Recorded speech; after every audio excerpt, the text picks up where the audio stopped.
accident. Probably one of the biggest crashes we've seen so far here in Riga.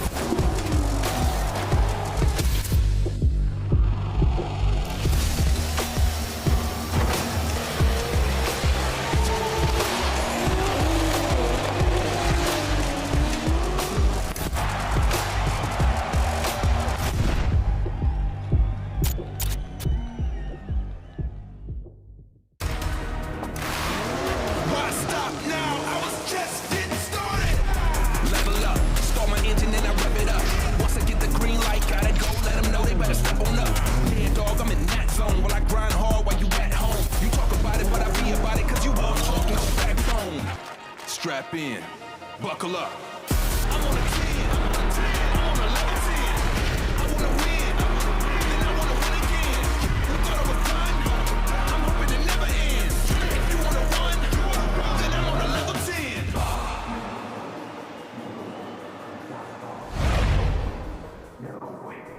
Hello everyone, and welcome back to the Drift Masters Championship. My name is Becky Evans and we are live on Red Bull TV. We are in the beautiful city of Riga, baby. We're back in Latvia at the Bikernieku Trase, one of the fastest tracks on our calendar this year. Now the fans are filling up the stands. We've got a sold out show for our top 32. The weather's been great, so it means we're going to have some hot action on track this afternoon. Now, we're at round 5 out of 7. We are speeding through our season calendar, so let's take a look at where we've been and where we're going.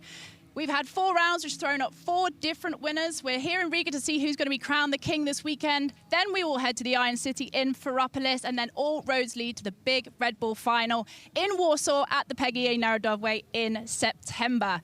Now, let's take a look at what happened in Finland last round. Heartbreak for Conor Shanahan in the burnout box as a tie rod failure takes him out of competition before even reaching the line in top 32. A huge blow for all important points for our defending champion. Benediktis Chirva was a man on a mission in Finland, taking down Peter Viensek in top 8 and found himself in that brand new X in the final. But it was Jack Shanahan who would take the top stop at Avanisto circuit, ending his no-win streak of 1,077 days, with his last win being here in Riga. But can he do it again this weekend? Now let's take a look at our championship standings as they are so far. After qualifying yesterday, Paweł Korpelinski still leading the charge with 282 points. Peter Viensek following just behind with 266. James Dean in third with 266 points too, tying with Peter Viensek. In fourth, Conor Shanahan with 242, and Jack Shanahan coming up in fifth with 228 points. All right, guys, so I'm going to catch up with Conor Shanahan right now as he heads into his top 32 battle, because it's very important this weekend that he puts the points back on the board, because with that failure last weekend in Finland, it's all to play for, Conor, isn't it? It's a lot of pressure on your shoulders right here. Yeah, I'm trying to stay calm. It was a good practice session, at least that. Felt good in the chase, and yeah, it's a big day. These days are always hard. They get harder every time for some reason. I don't know, is it because I'm getting older or what's going on, but yeah, I'm just, but at the same time, it's cool to have a break, see all the fans here, and this is why we love drifting, right? Is everybody coming to support us, another sold-out event, and yeah, I'm just trying not to think about it. The weather is starting to kind of give some clouds as well. It's going to be a stressful day.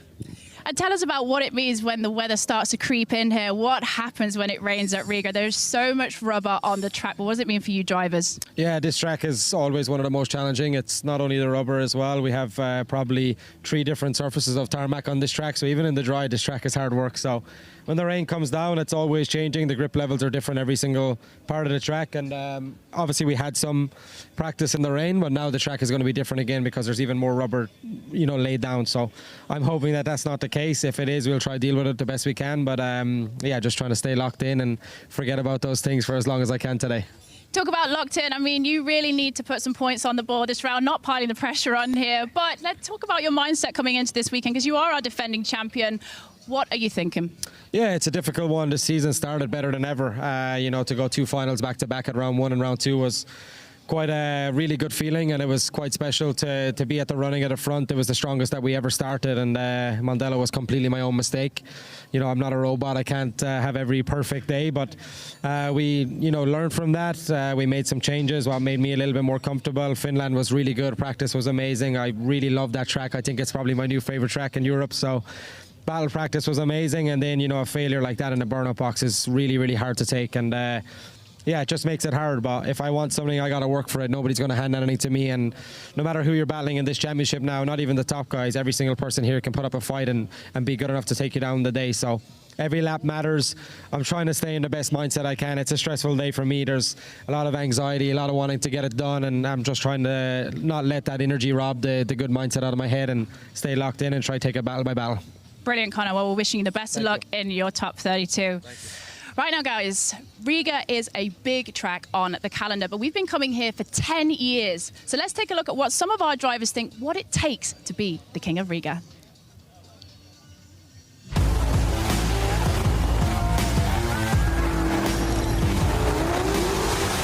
The King of Riga is the honor that is bestowed upon the driver that does the best at the Riga Rally. The King of Riga, I would say, is probably the most prestigious crown that any drifter can wear from Europe.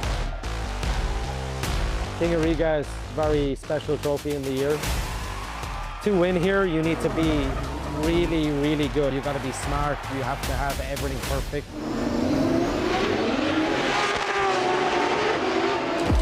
One of the most special memories I have here was the last time we won King of Riga. It's a fun element. They come to the podium, give you a crown. I think obviously getting the win here and being like King of Riga 2023 was probably one of the highlights of my career. I think it needs to be more than just a great driver to win the King of Riga. You need to have a great team, you have a great setup, a great spotter. To most drivers, taking home the crown of Riga is probably the biggest one on their bucket list. This is not an event you win by just driving well. It has its own place in the calendar because of the atmosphere, because of the fans, because of the location of the track. It's a special thing because many drivers are saying that this track is one of the most demandful from the calendar. Because every day you win here, it's a really, really hard day. It's kind of one of those tracks that just holds a special memory to basically. There are 16 guys who can for sure win and to be King of the Riga of this year. If you win here, you deserve it. If you want to talk about an incredible Riga event coming up, this is going to be it. Well, there you have. That's what it takes to be the King of Riga. And I'm with one man who's got his eyes firmly set on the prize this weekend, our current championship leader, Pavel Korpelinski. Now, Pavel, yesterday you put a 92.5 on the board in qualifying. But from your point of view, how is the track this weekend and what are your thoughts going into it? I don't know what happened to track in Riga, but it feels totally different compared to last year. I'm running different gear ratio, different setup of suspension, like everything is different. So I'm not yet feeling comfortable in the car, but we are doing everything during the practice sessions we are having to make me feel good behind the wheel. And yeah, right now the practice is over. We are waiting for the top 32 to start. So I hope everything will go good. But yeah, Riga is somewhat different this year. You talk about feeling good. I mean, you're sitting at the very top of the championship point standings at the moment. What is it like to keep that momentum throughout the season? And did you think you would be here at this point? I was always trying to do my best to be here. So we did quite good in the first half of the season. So of course it feels good to be on the top, but. In the same time, it's a very difficult task to maintain that position. We've managed to do that during the round in Finland, but yeah, it's going to be really tough to maintain the lead in Riga, especially with difficult conditions on the track and with so many good drivers on the grid, and all of the drivers have the same goal to win. Now, you've been out for practice this morning. I'm seeing that all wheels are off the car. It's not looking like an alignment. It looks like you're changing some tyres out here. Is this because you thought maybe I need to make an adjustment? Yes, one part of that is that we are changing the front tyres because I experienced a little bit of understeer going into in between the inner zone 3 and outer zone 4. So we just want to be on the safe side and to make sure that we don't run into the same issues in battle. Thank you so much, Pavel, and we're wishing you the best of luck in your top 32. Let's take a look at our qualifying point standing from yesterday. Peter Viensek in first place with 96 points. In second place, Connor Shanahan with a 93.7. In third place, the young gun Connor Fowle with 93.5 points. In fourth, Larry Heinen, 93. And in fifth, Pavel Korpelinski, the man leading the charge with a 92.5. Well, guys, it's all to play for in our top 32. I'm going to hand you up to our kings of the commentary box, Jacob Gettins and Ian Waddington. Guys, let's get this party started.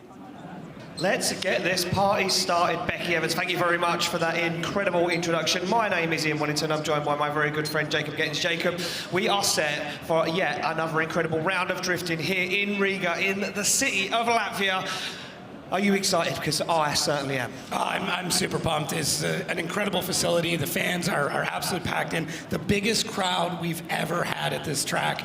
Oh man, it already feels special. It does feel special, and fans from all around Europe have packed in to the Bikernieku Trase this weekend. We have Latvians, we have Lithuanians, we have everybody here this weekend to cheer on their favourite driver. This is the weekend schedule. We are kicking the Top 32 off right now at 2 p.m. and then at Top 16 will kick off at 5:20 p.m. local time on the circuit, where we go all the way down from 16 drivers to that king of Riga, that man that will stand on the top step of the podium and bag the most amount of points. As you can see, everybody now is getting ready to see what this track has to offer. Well, what does this track have to offer?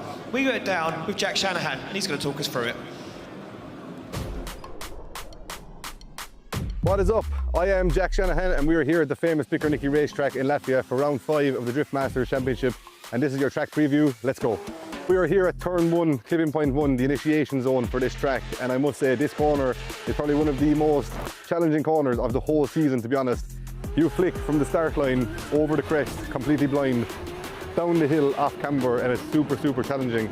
And if it goes wrong, you can end up in the wall right over here. But if you get this part of the track right, it sets you up completely for the rest of the run, and it's absolutely perfect from there. Coming from outer zone 1, you've got outer zone 2 after the first transition into inner zone 3, and then you've got outer zone 4, which is another really difficult part of the track. If you get outer zone 1 wrong, there is a chance that you can end up in the tyre wall, which has had some really famous crashes over the years. But if you do get the first corner right, it leads to a perfect line here.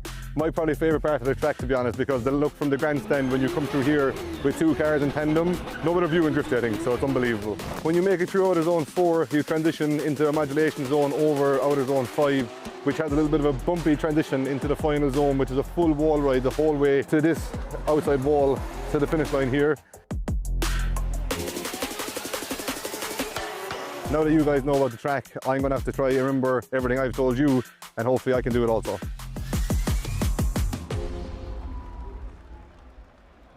And yeah, there you go, Jack Shanahan's view of that very tricky circuit here at the Bikernieku Trase. Well, we're going to bring in David Kalas, our head judge this weekend and for all rounds of Drift Masters, as we take a look at outside zone 1, which yesterday, David, proved a little bit tricky for some of our drivers. Really looks that the conditions on Riga track this weekend are a little bit different than it was before, but our judging needs to be still the same, still harsh, because the drivers are so good. It was a nice explanation by Jack about the zones, but we also need to look on one more thing, and that's deceleration. There are specific places on deceleration, and if drivers will decelerate somewhere else, they will lose a lot of points there, because we would like to see close battles, and without proper deceleration, we will not see them.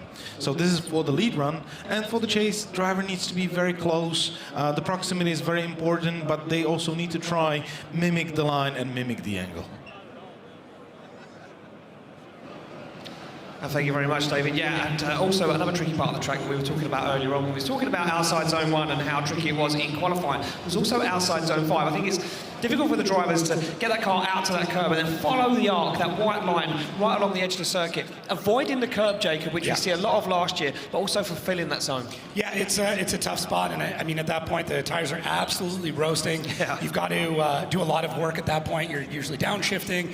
You're going to be trying to transition the car out, then decelling, potentially grabbing some handbrake. Just zone 5 is just a lot of work for the driver. It's a very difficult spot that, you know, it's not a place where we usually see a ton of contact, but as a driver for this, it is a spot that can kind of make or break the last half of this run. It certainly is. Well, let's take a look at our heat tree for today, the top 32 battle tree of what is coming up and who is facing off with who. And we picked out some of our battles that we were interested in earlier on that kind of raised their head a little bit, and we was like, these are going to be interesting. I think Juha Ritten and Benediktus Cherba for me in the top 32. Two guys that always push hard, but Cherba, I spoke about it briefly yesterday. I think he's on that trajectory to do well, but you can never count out the Finnish superstar Juha Ritten for bringing in that historical driving talent. Yeah, and we talked about it yesterday, but the battle of the young guns, Connor Falvey, Espen Road, that's going to be super cool. We did catch up with Espen Road, who was still having some engine troubles. Yeah. We'll we'll update you as we go on that one. And after that, Jack Shanahan, Dwayne McKeever, they have battled each other 6 times. They are 3-3, and funny enough, they've never actually met in top 32. No. They've only met up in like top 8 finals a couple of times, so it sucks to see one of them go out that early, but that's how the cookie crumbles. Well, that is how the cookie crumbles, and we're going to find out how that cookie crumbles this afternoon, because strap in, ladies and gentlemen, it's time for Top 32. Well, we kick it off straight away with a heavy-hitting battle in our Top 32. Is, of course, the former champion, the man that was once crowned the King of Riga. Peter Wiecek, our first-place qualifier from yesterday, sits on the line to take on our 32nd place qualifier, Simon Olsen. The man from Norway has a huge task on his hands, and he looked a little nervous earlier when we see him in the paddock, Jacob. He said he has to get it done. He has to force through everything that says don't drive on the door, don't push too hard. He has to go hard against this man who will want to take the win and gain even more points over everybody else. Yeah, he's going to have to push. You have to be on Piotr's door, and this is a track where if you fall even a half a car length behind, you're going to be bathing in smoke. So let's see how it all plays out. Well, let's see how it plays out. They come off the line. Wiecek to lead out Simon Olsen for the first battle of our Top 32. Wiecek fires that car to angle. Look at that. Simon Olsen goes for the initiation, then holds off. He's understeering. He's off the track. Simon Olsen puts that car off track, has to reinitiate. Wiecek now puts that car to outside zone 4, fires it through, stays on that wide line and picks up outside zone 5. And now you can see in the background Simon Olsen getting it wrong, jumping up the curb and putting that car into a spin as Wiecek puts a bumper on a Super along the wall and over the line. Absolutely devastating for the young Norwegian. He did go for that dive. He pushed really hard on initiation, but unfortunately, I think he just went a little bit too deep in that section. But we'll catch up on the replay and see where it all went wrong. It looked good here from Simon, but he does, yeah, he's not able to get the car all the way to angle. And is he plowing the front end? Is he understeering? He's got angle there. He made it. He made one adjustment halfway through the zone, and it caught him out. So that's one of those situations where, you know, just staying in it and kind of pushing through might have been the better option. And then I'm wondering if maybe there was some damage sustained, and that's why he ended up spinning out later on. We'll know if he doesn't pull the line. Wiecek there, textbook as always, just putting in that perfect lead run, and I'd say that was a little tentative from Wiecek in some of those outside zones. Didn't push too hard, just did what he needed to do to impress the judges. Unbeknownst to him, Simon Olsen was not having the best of the afternoons here in Latvia this weekend, and yeah, as you say, Jacob, I wonder if he did sustain some damage when he went off track at outside zone 1, and that's why he did spin that car outside zone 5. We'll see. We don't have 5-minute rules here at Drift Masters. If it's your first time joining us, we only have a 2-minute timer, and that's to get back to the line. There can't be any hands on the car, only from our start line marshals and team down there to place bodywork back on the car. And it looks like Olsen is back on the line, ready for his lead run. Simon Olsen now from Norway will lead out Peter Wiecek in that 1,000 horsepower 890 Super as they get the green light. Now good to go.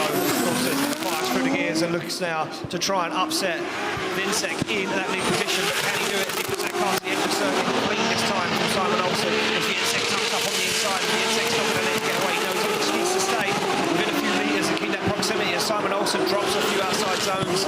Wiecek looks scrappy behind, but he doesn't have to do too much. He's just keeping himself in the fight here.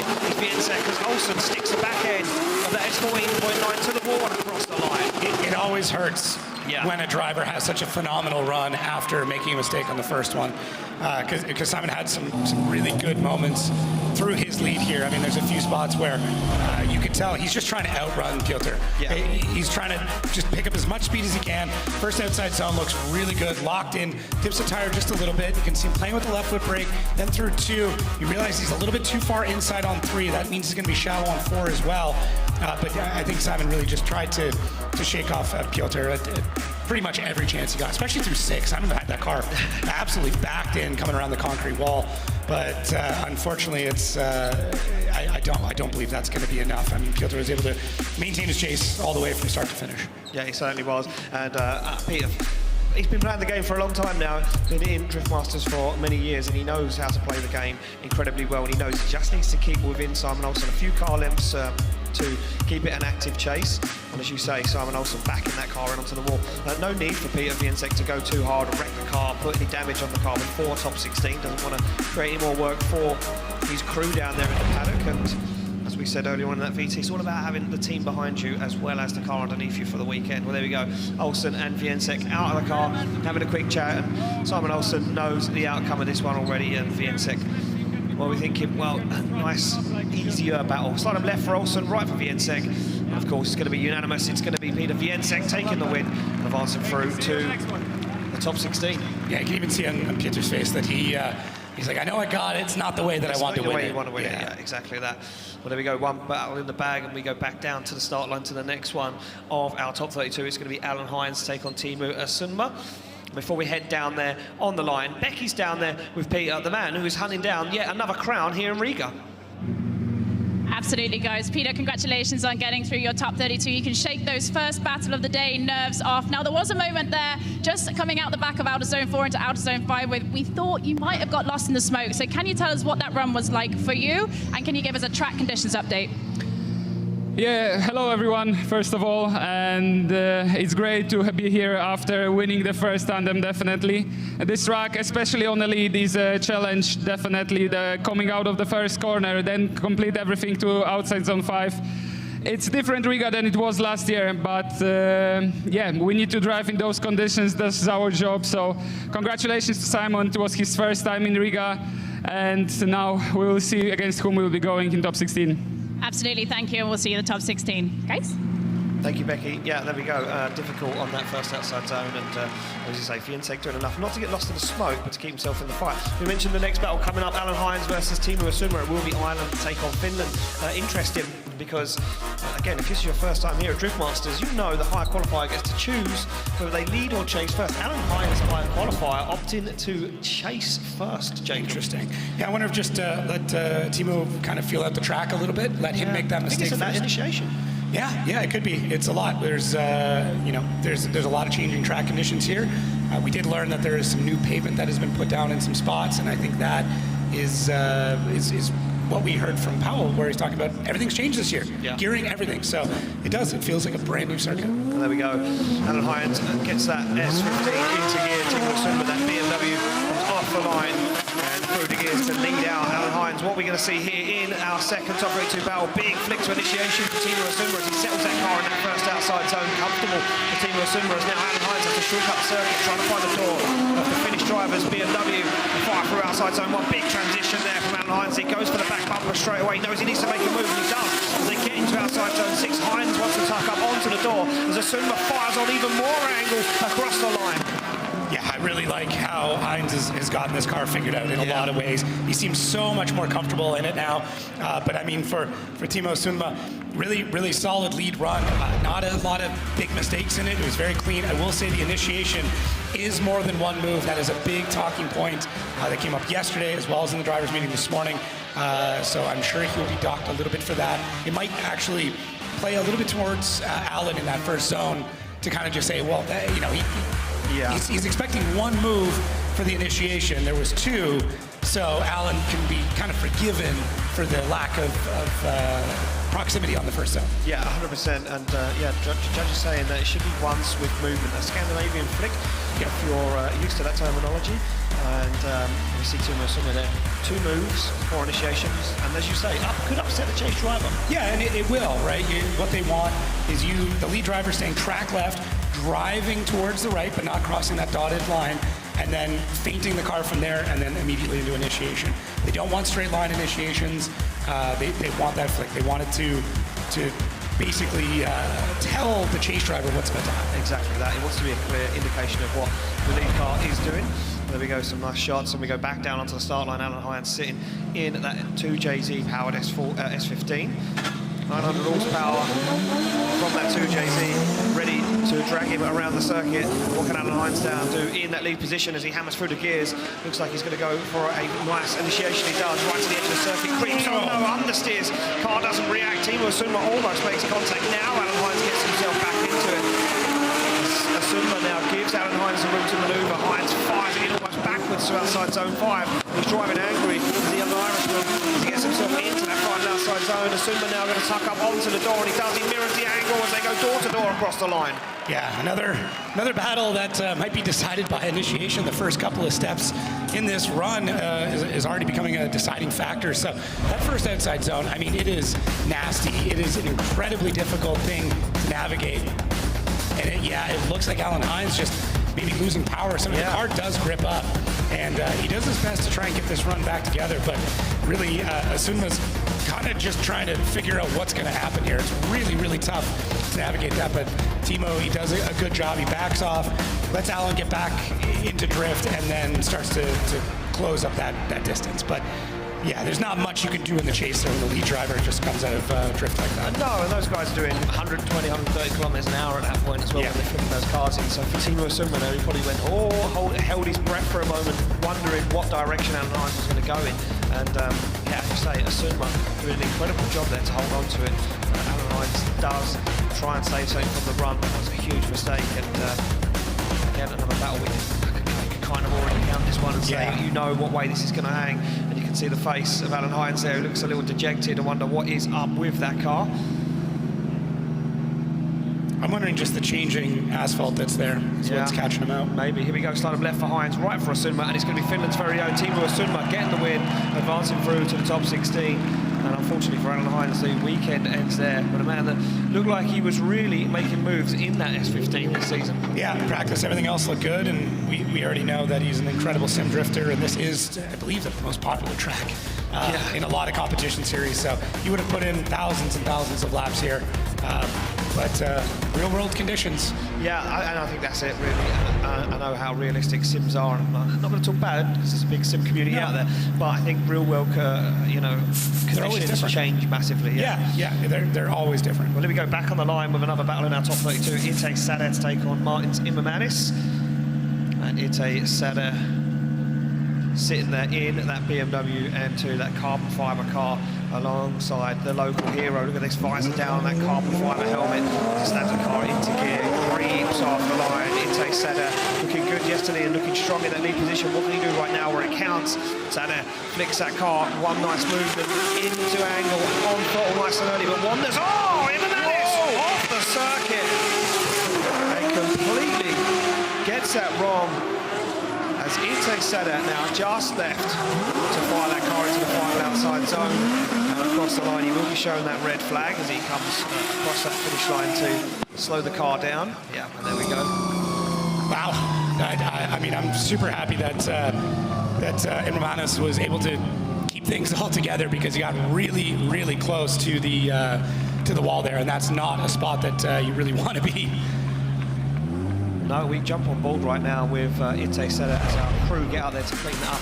I wonder where it went wrong, Jacob. I can see you there getting ready on the telestrator. Show us where you think it went wrong. Yeah, so right about here, if we want to stop it, you can already tell. So Ite Sada, I mean, this is the line that you want to be in. So he's actually not on a bad section, but for Immermanis, he is already starting to scrub angle out of the car. We're starting to see him lose a little bit of that angle to try and gain the proximity. And if we can creep it forward just slowly, you'll be able to see that as he does so, that car starts to lose line. The line is way back here, and then by the time he gets to this point, there's nowhere to go. You basically just have to park it. So this is going to give us a great view of it. You can already see at this point, and we can stop it right here. Oh, perfect. Great job, guys. He's already on the track edge. He's moving this way further into the zone, so the momentum is just going to keep him kind of coming out towards the edge of the track. Once you put it into the dirt, that's it. You're going to lose it. There's no traction. You're completely done at that point. And thankfully, he was able to clear things up and not make it into a wall contact. Yeah, I mean, he was lucky to save it. We're going to see it here. Look, drops off the circuit, just keeps it off of that wall.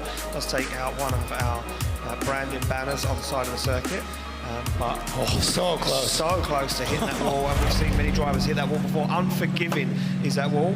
And we are down, back on the start line with Marcin and the crew. They are just going to try and remove anything off that car that will stop Martins Immermanis from completing his lead run. Looks like he does want to carry on with the battle. It just looks like it destroyed the back end of the bodywork, which isn't... it's disposable. It's not that bad.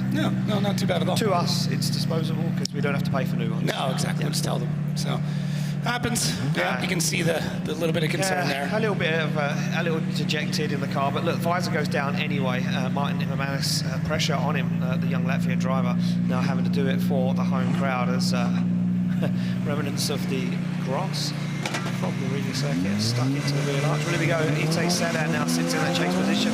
Guessing Ite Sada will take this one a little steady and use Martin's Immermannis the room to initiate and move around the circuit as they fire in at full speed. The back end of that car already flexing and flying in the air. Ite Seda just needs to keep within enough distance to keep it an active chase. It looks like he's doing that job so far. As Immermannis now fires that car into outside zone 5 with a dab at the handbrake, but keeps a hold of it. And Ite Seda doing exactly what we expected him to do, and that's just keep himself in the conversation, but not too much. And such a shame for the young Latvian. Yeah, it's tough, but Martin's, again, similar to what we saw with Simon Olsen, kind of deciding to drag race out a lot of this track and shake off a driver that way. I mean, it can work. I prefer to see a driver kind of style out the chase driver, throw some big angle. Judges will catch that too, though, so there's a lot of talk about that, but they don't want to see massive amounts of angle. There's a big correction for Immermannis here a little bit later in the run. Great view, gives you an idea of exactly what it looks like and how fast you come along, and I think even that slowed down to just make it consumable, because it is, the in-car here at full speed is absolutely wild. Big handbrake to try and get that car to out to the next zone. It's actually a great example of how to use a handbrake to extend a slide. Unfortunately, it is a pretty large correction.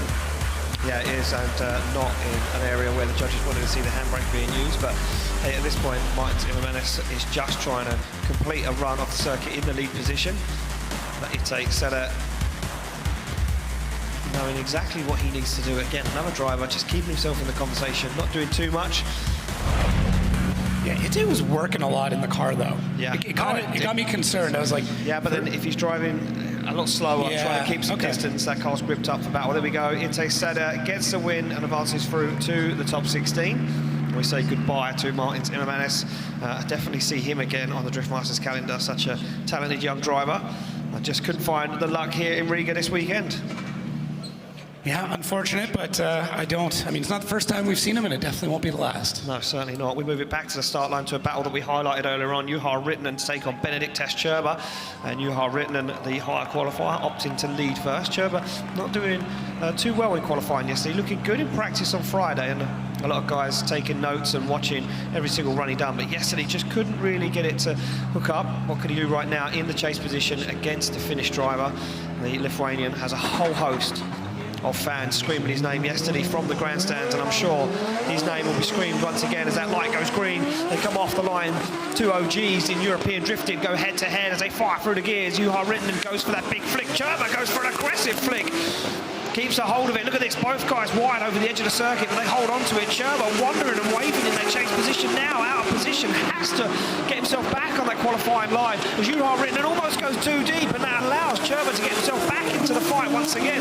Rittinen deep on outside zone 6, and here comes Cherba. Dials on the angle, hits Rittinen across the line.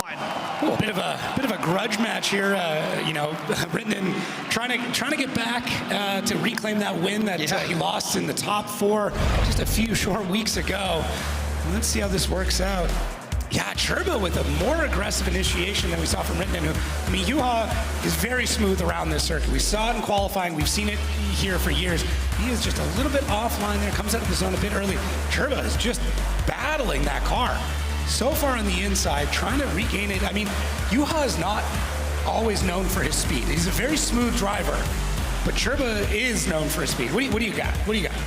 I can see what the judges are looking at on our replay monitor. Once again, me and Jacob have all of the monitors, and we're sitting alongside our judges, David Kalas, Tom O'Leary, Maggie, Rasmo Rios, and Chris Witowski, and they're looking at the initiation. Oh, interesting. They're looking at Juha Rittenen's initiation, because I think that may be the cause of why Cherba went for the attack, had to bail out, and then had to re-attack again. Okay, that's interesting. It's very interesting to see how this one plays out. Yeah. That's a good point. Now, obviously, we're only halfway through this battle. Every drift battle gets 2 runs, so a lot more can happen between now and then, but I would not be shocked if we see us come back and revisit that. But that is really interesting. We get another beautiful slow-mo shot there from our boy Addy. Yeah. Out there with the Phantom. Yeah, doing a great job all weekend and for the last God knows how many years now with us here at Red Bull TV. Well, they're off the line. It's a green light. It's going to be Benedikt Cherba to leave the line in that 2JZ-powered BMW. But Juha Rittinen goes for the attack and an odd initiation there, and I think that messed up Juha Rittinen. It did.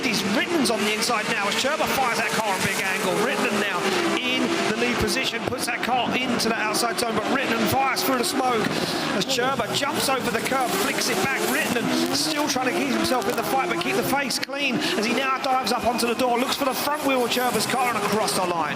Everybody's just getting a little weird with initiation. And it looks like a lot of drivers are tentative. I think so, because everyone was saying that the initiation, when you first start the slide, the car feels like glass. You can see where the asphalt changes. It goes from a bit of a red to that kind of darker section. So drivers are saying that it changes so drastically in that section of pavement. I'm going to say something here. Cherba reinitiated and then fell instantly out of outside zone 1 and then went to go back in again. Yeah. Cherba flicked that car, it didn't react, and then as he crosses the white line, which denotes the start of the scoring zone, he had to grab the handbrake again. And that really, really messed up Juha Rittenen's initiation. Yeah, and it would. We tell all the drivers exactly how we want them to initiate. If they don't do that, it means the chase driver has to adapt to something, and they have to, make big changes on initiation. And doing that in the chase is super tough, and it eats up time, right? It eats up time, it eats up grip that you could potentially be putting down, and it means you're going to fall back, and then you start making more changes. So we'll see. It's going to be, I think, a back and forth. I think if we have we'll see. We'll see how this plays out. Yeah, we'll see how this one plays out, and in my mind, I know what I'd like to see. I know what I'd like to see too. Yeah, I know what I'd like to see, but we're going to see what the judges want to see or how they've judged this one.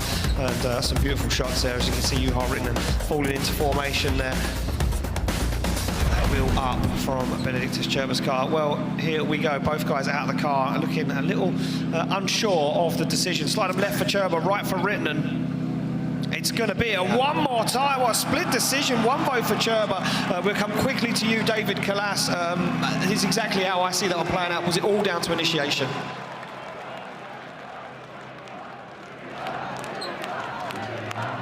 And both drivers were coming into the outer zone 5 not so much correctly.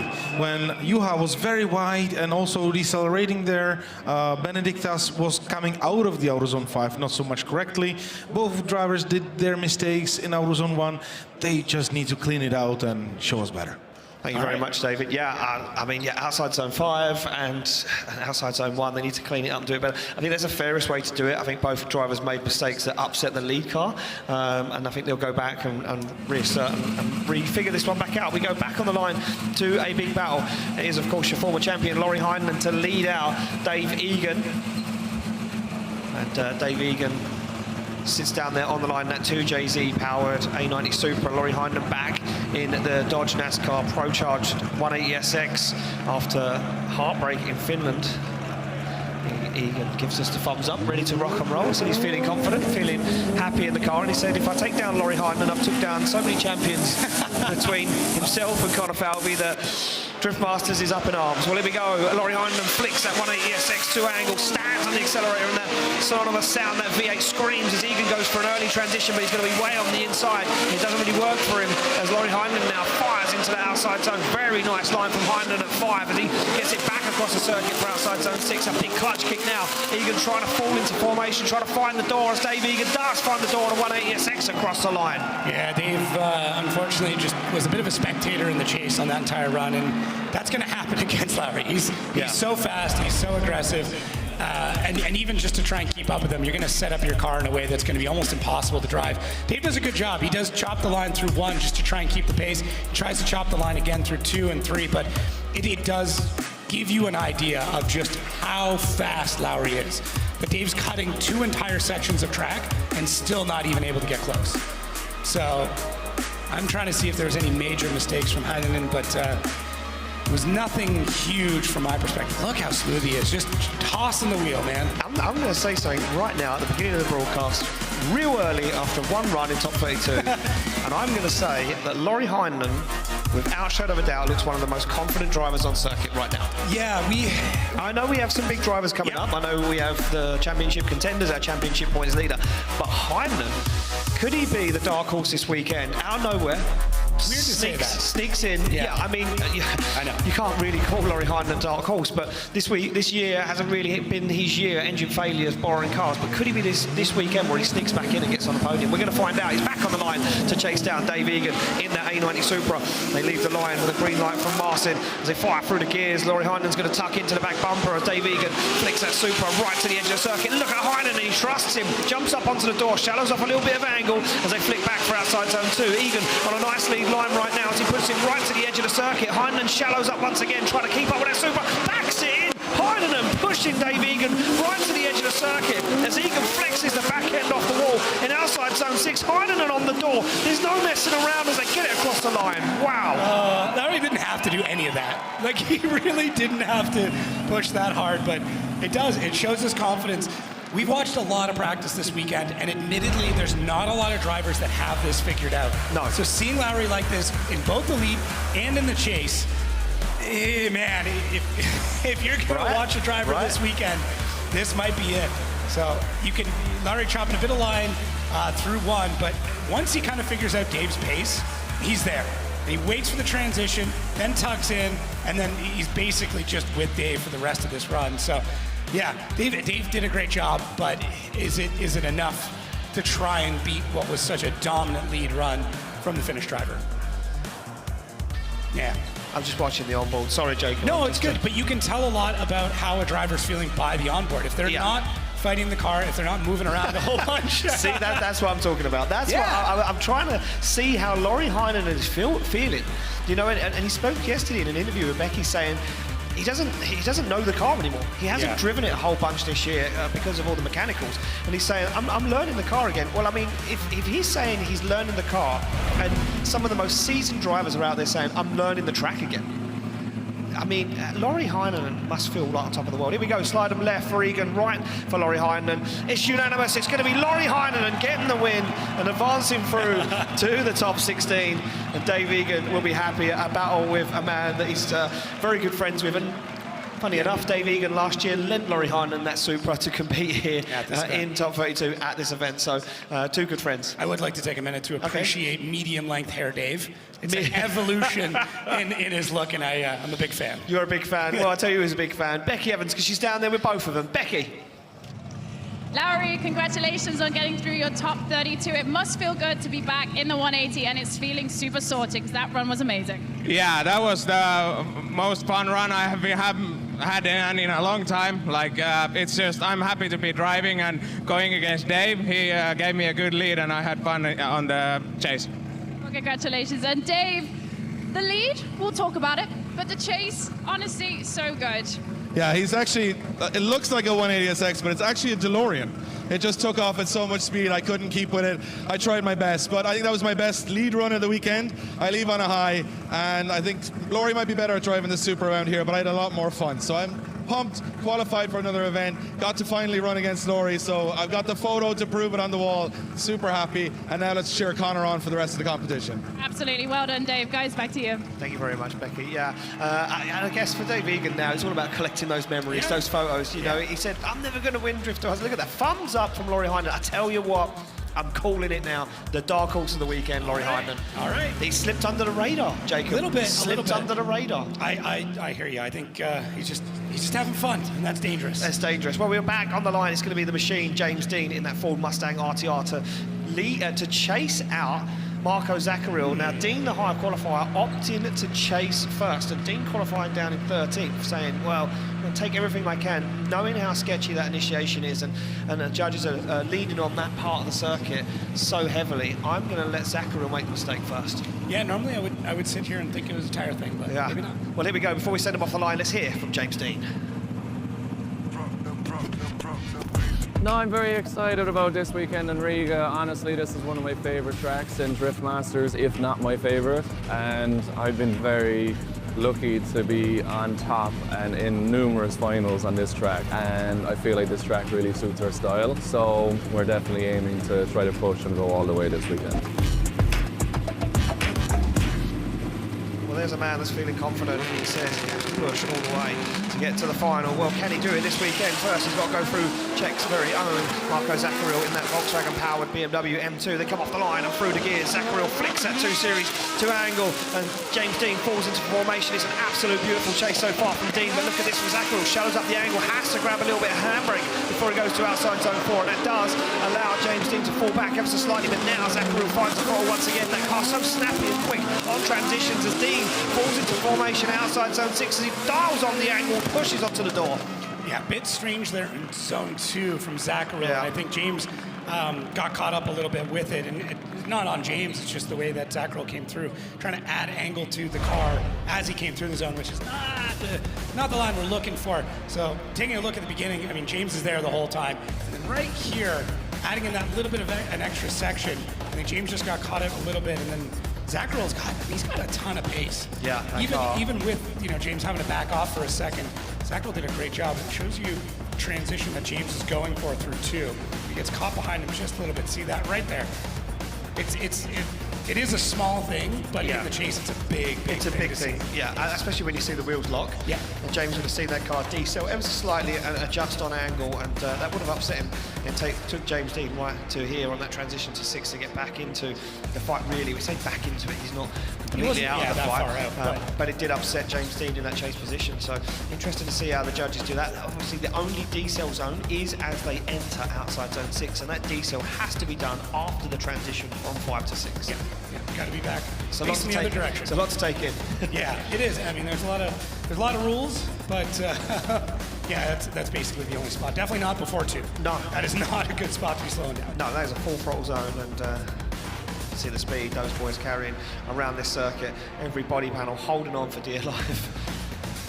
Yeah, flexing in the wind, but see how things change up now that they're back on the other side. It's strange to see James Dean deciding to chase first. Yeah, interesting move there. Here we go, we wait for the light to go green. It's going to be Dean to lead out Zacharil, spotting that top 16 away, taking off the line and through the gears as Dean now gets that Mustang singing and fires it in to angle. But look at that from Zacharil right down on the inside, has to fall back and now tuck up onto the door on a Mustang as Zacharil going for an aggressive dive up to the door once again. Look at this from Zacharil, not messing around against James Dean. Oh, the transition didn't work for Zacharil. Core load of understeer, has to get back in the fight. Now he's on the inside, goes for it once again as Dean plays that car perfectly. Zacharil in the wall, and Dean finishes up the run and across the line.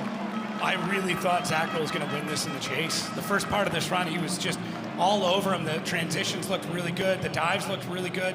And Zacharil seemed like he was in an incredible space, but unfortunately gets caught out on one transition and makes a big mistake after that. So there's James going into it.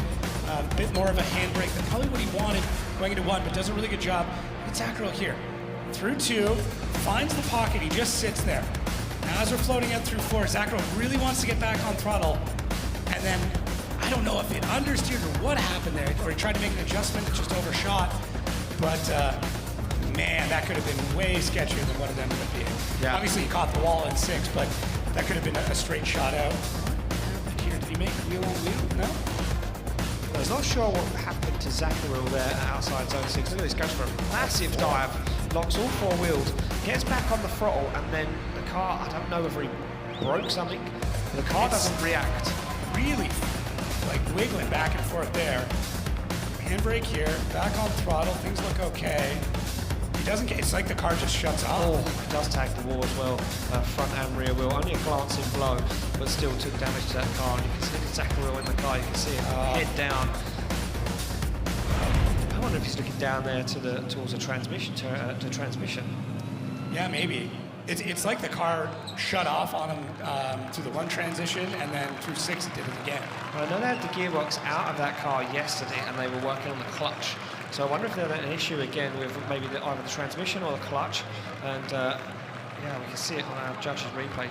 Judges just take a look back at that to make sure it was what they thought it was. James Dean out there, ready to receive the decision. Sliding left for Dean, right for Zacharil. It can only go one way. It's going to be James Dean, the machine, to take it through into the top 16. It's a good little rhyme you had going there. Yeah, I didn't even, it just happened. Yeah, nursery rhymes with Ian Waddington. Nursery rhymes, yeah. Oh, man. Oh, yeah, and look, he's saying... I'm saying something broke because James Dean puts his head back to say, oh... Yeah, I didn't quite hear what he said. James Dean's just saying a little word of wisdom there to Marco Zaccaril, don't give up. Yeah. Yeah, I was trying to read the lips. We didn't quite get in there, but there's our telehandler there to try and get the walls back a little bit straight. Yep, so we're going to have a quick fix with the track there. Becky's down there with Marco Zaccaril. Becky's going to find out exactly what it was. Becky, what was up with that car? Marco, heartbreak. You had so much trouble yesterday and now coming here. Can you tell us what's happening with your car? You sounded like something broken. I certainly don't know, but what I see from inside, my fuel pressure dropped down to 0, so most probably fell down the belt of the fuel pump. So that was happened in the last corner, so my car completely stopped. I cannot do anything. Oh, Marco, we're heartbroken for you, but we'll see you in Germany. Thank you. Guys, back to you. Oh, there we go, Jacob. Fuel pressure, lost fuel pressure on outside zone 6, and I believe that Marco Zaccaril, from what he's saying and from what I've seen on that car, runs a mechanical fuel pump with a belt. So it's like a dry sump.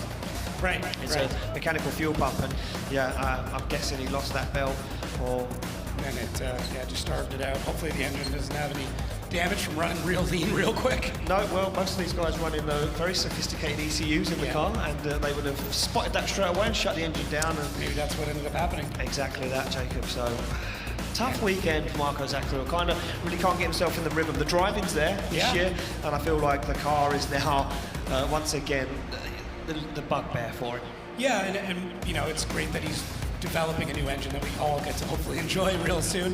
The downside is someone's got to take the lumps of learning all the problems it could potentially have. Yeah, certainly so. We go back on the line to the next battle. This one's one for the championship. It is, of course, Pavel Korpolinski, our points leader, our championship leader, to take on Daniel Bormanis. Daniel Bormanis, doesn't matter whether he wins or loses, it doesn't affect his championship, but he would love to take down the current points leader here in Latvia this weekend. The Latvian hometown hero driving a car from a company that was built just behind the grandstands. He slams that carbon Kevlar BMW E46 into gear to chase down the 2JZ powered Nissan 200SX S14A. Korpolinski fires through the gears, flicks that car to initiation. Bormanis goes with him, but loses some ground on initiation, now starts to turn the screws. Bormanis looking for the side of the points leaders Nissan. They fire into outside zone 4. Not a lot separating them right now as Bormanis trying to tuck up onto the inside. Very wide there for Pavel Korpolinski as he gets himself into that final outside zone. Bormanis in it, but can he find the door as he clutch kicks that car across the line? I think a decent run for the both, with a couple of mistakes creeping in for kind of both, and Bormanis needs to be just a lot more aggressive. You can take down Pavel Korpolinski, you know the line's going to be really solid, although Pavel did make a pretty big correction at one point. Hopefully we catch it on this replay. Bormanis just needs to be in there. He's got to be right in the pocket. I think it was right here. No, I didn't quite catch it there. I thought I saw a handbrake extension going into 5, from 4 to 5. Might have been a different spot, but I just remember seeing the car disrupt just a little bit. Now, I don't know if that's going to be a massive part of it. There it is. There right it is, there. yeah. So, and then another one going in. So the second one's allowed. He did the transition. Yeah, look, handbrakes there, goes down. Gets the car set, handbrakes the right way, which is what the judges were saying in the driver's briefing. Was it enough to upset Bormanis? I'm not sure. I don't think he was really close enough to affect him. Yeah. But he is following Pavel Korpolinski very wide on outside zone 5. So maybe the judges will take that into consideration. But again, really did take the opportunity here on outside zone 6 to push up onto the door. Yeah, and I think for Bormanis, like, this chase in any other competition is a battle-winning chase. 100%. Right? Like, it is really, really good. I don't want to downplay this at all. He's within a car the entire time, so it's a great job. The thing is, here at Drift Masters, you need to be less than that. Yeah. So we'll see. We'll see how it all plays out as they swap them back around. Yeah, certainly so. Well, Bormanis now sits on the line in that lead position. Marcy gives him the thumbs up all around. Korpolinski will try to hunt down the young Latvian to keep that championship dream alive as they come off the line and through the gears. Bormanis now to fire in that carbon Kevlar BMW, and he does with a straight line initiation, sets that car into that first outside zone. Korpolinski trusts him and goes for it, goes for a dive down the inside outside zone 2. Bormanis pedaling that car inside as he now takes a shortcut. Look at this from Korpolinski, straight onto the back bumper, now looks for the door as Korpolinski hunts him down in that final outside zone. Korpolinski goes for the door, and he does. He gets even closer than Bormanis, and he pushes him across the line. Ooh, catch him in a wall right at the end there for Bormanis. Oh, that was a really, really good battle. Daniel's, man, his lead here is solid. He did a great job, and I think Korpolinski did have potentially closer proximity, but this is going to be a tough decision, I think, for the judges. So let's take a ride along here with Powell. It gives you an idea of what it looks like coming down, transitioning into two. You are blind for probably longer than you want to be. I heard some oohs and ahs out of the judges as they're starting to go through their replay. They're able to access every camera angle that we have, and they can replay and slow it down and stop to really understand what's going on. So we'll potentially be able to get some information from them. But either way, I think Daniel's win or lose, you got to be proud of that lead.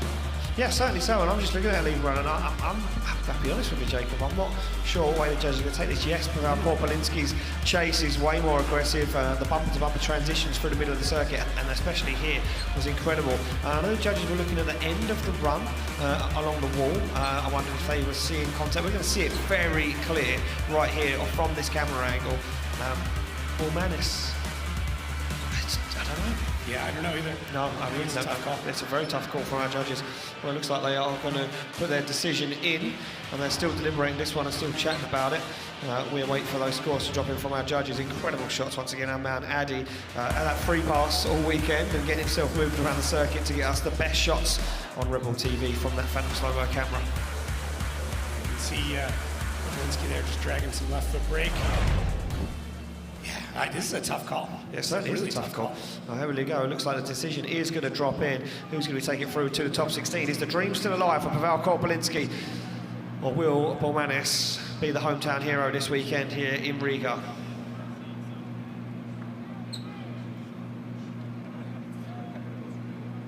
Well, here we go. Slide him left for Korpolinski, right for Bormanis. It's one vote for Korpolinski. It's unanimous. It's Pavel Korpolinski getting the win, advancing through to the top 16. And the Polishman keeps the dream alive. And you can see what it means. The emotion pours out of him after that run. A very calculated man behind the scenes. And you can see the dejected Latvian fans there. But not all over for them just yet. No. Plenty of contenders. And one of their biggest contenders coming up next, Nicholas Bertans, Nasser Al-Habali, going head-to-head. This is a repeat of what we saw last year. Yeah, look at that. You can see what it means. We're going to go back to the one more time battle between Juha Rittinen and Benediktus Čerba. So Juha Rittinen in that GR86 sits on the line. 2JZ 1000 horsepower. That 1000 horsepower, 2JZ powered BMW G Series alongside him. And these two guys now felt each other out. The signature move from Rittinen on the steering wheel, the double fist bump, the ice cold stare down the circuit. And Čerba as well, visor down, no reaction, gets that car ready, backs it into gear. Look at this tester handbrake, gets himself ready for battle as we get the green light, and they are good to go. It's Rittinen to lead out Čerba for a spot in the top 16. They fire through the gears. Can we get a cleaner initiation? We do this time, and look at this. Rittinen gets into it. Look at Čerba straight onto the back bumper, follows him around that first outside zone as Čerba now looks to tuck up on the inside as they go wide for outside zone 2 and 3.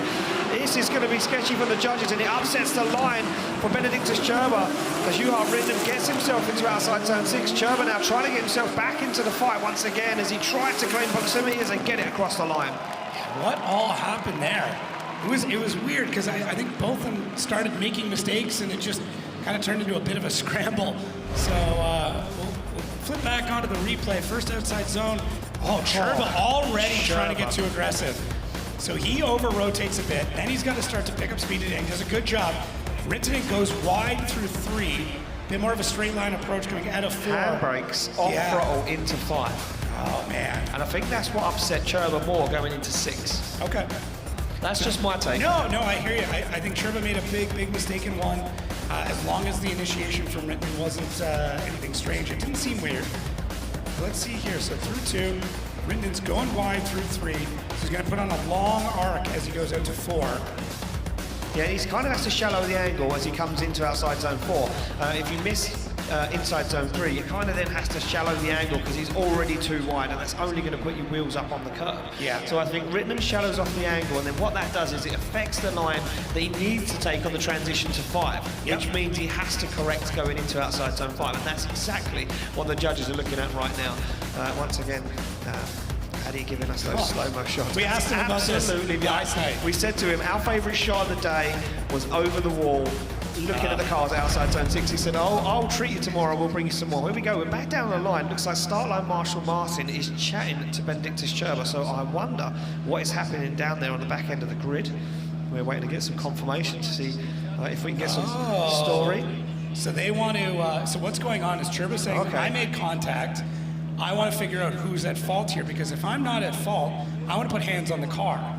So we might be able to... Right, we can see from our other monitor that the judges are looking at that right now because they've been asked who's at fault.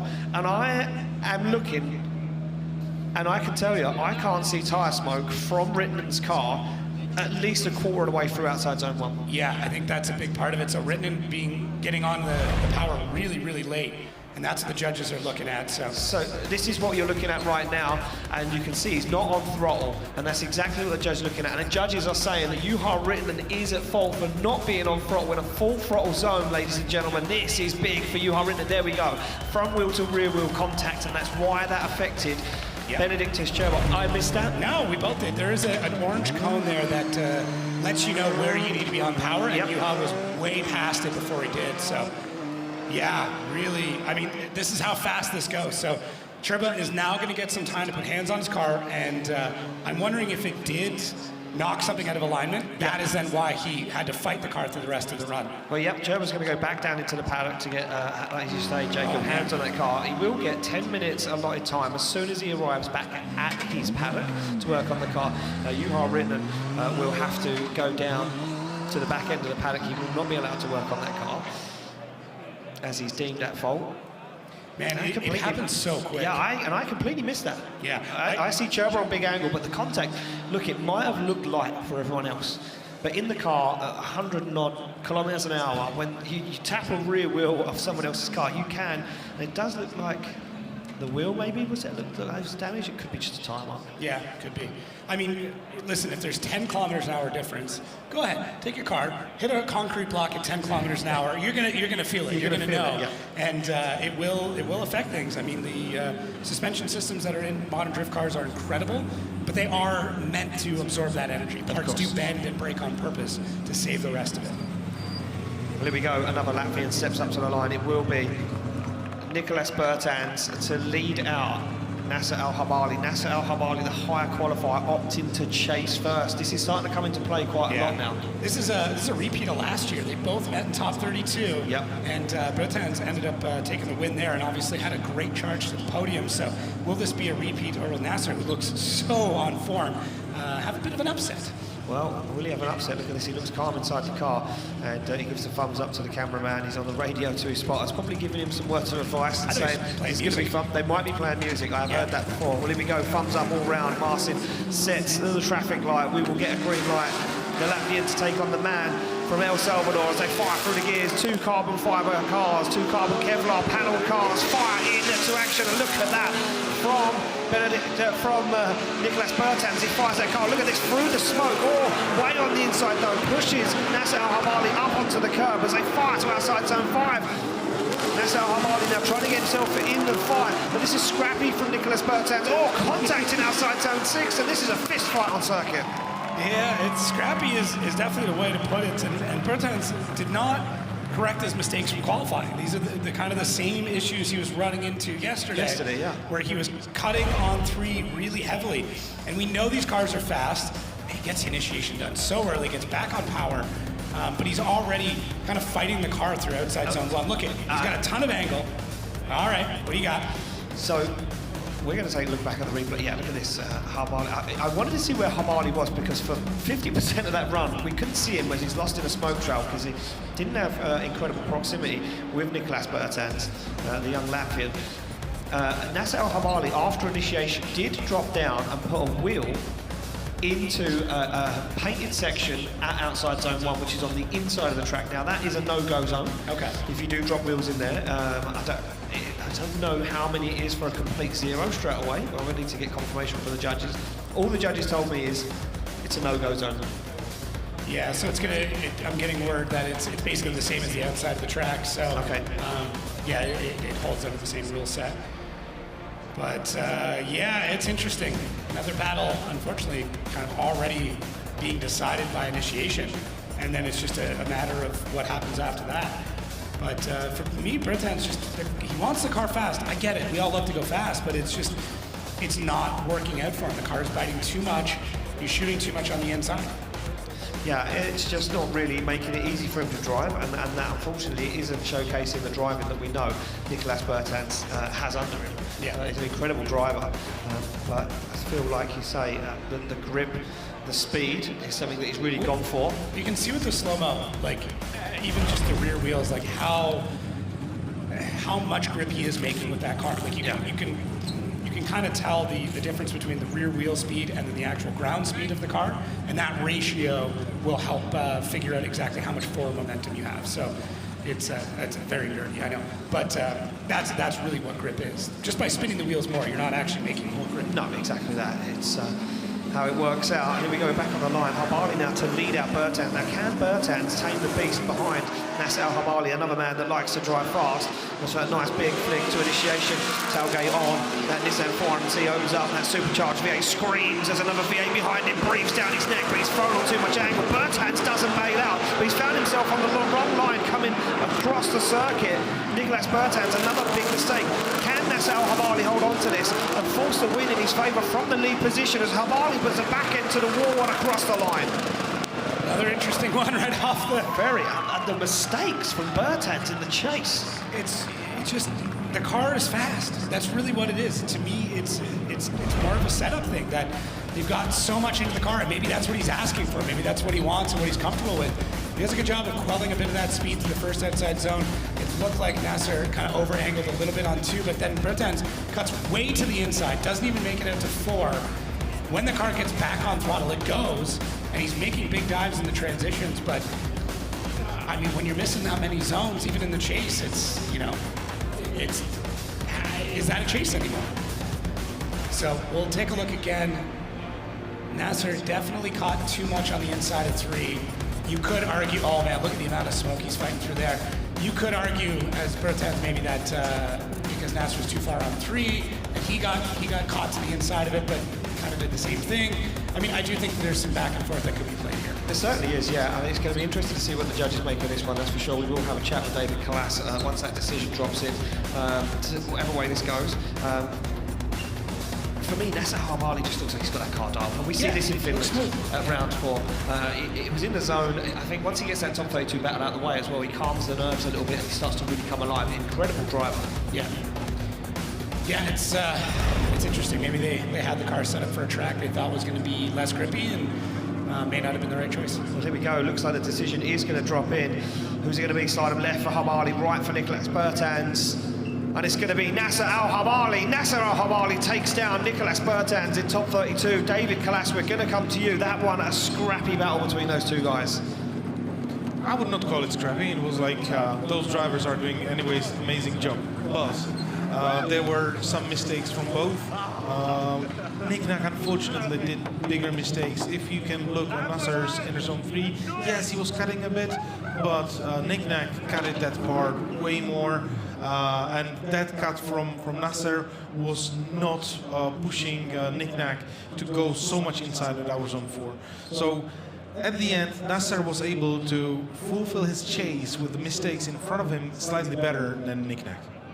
Thank you very much, David. Yeah, so there we go. It's all about dealing with those mistakes in that chase car and laying down that nice lead line, as we see Nasser Al-Habali do right there, and a beautiful final outside zone for the man from El Salvador. We're going to take a look at the heat tree, a quick overview, a quick refresh as we look at the city of Latvia in the background. Here we go. This is who's made it through to top 16 so far, and who is out. Vincek versus Asunma Ite, so that will either take on Juha or Cherbo. That's to be yet decided. Heinen versus James Dean. Hold on to that one. Korpolinski versus Habali. That is going to be another heater once again.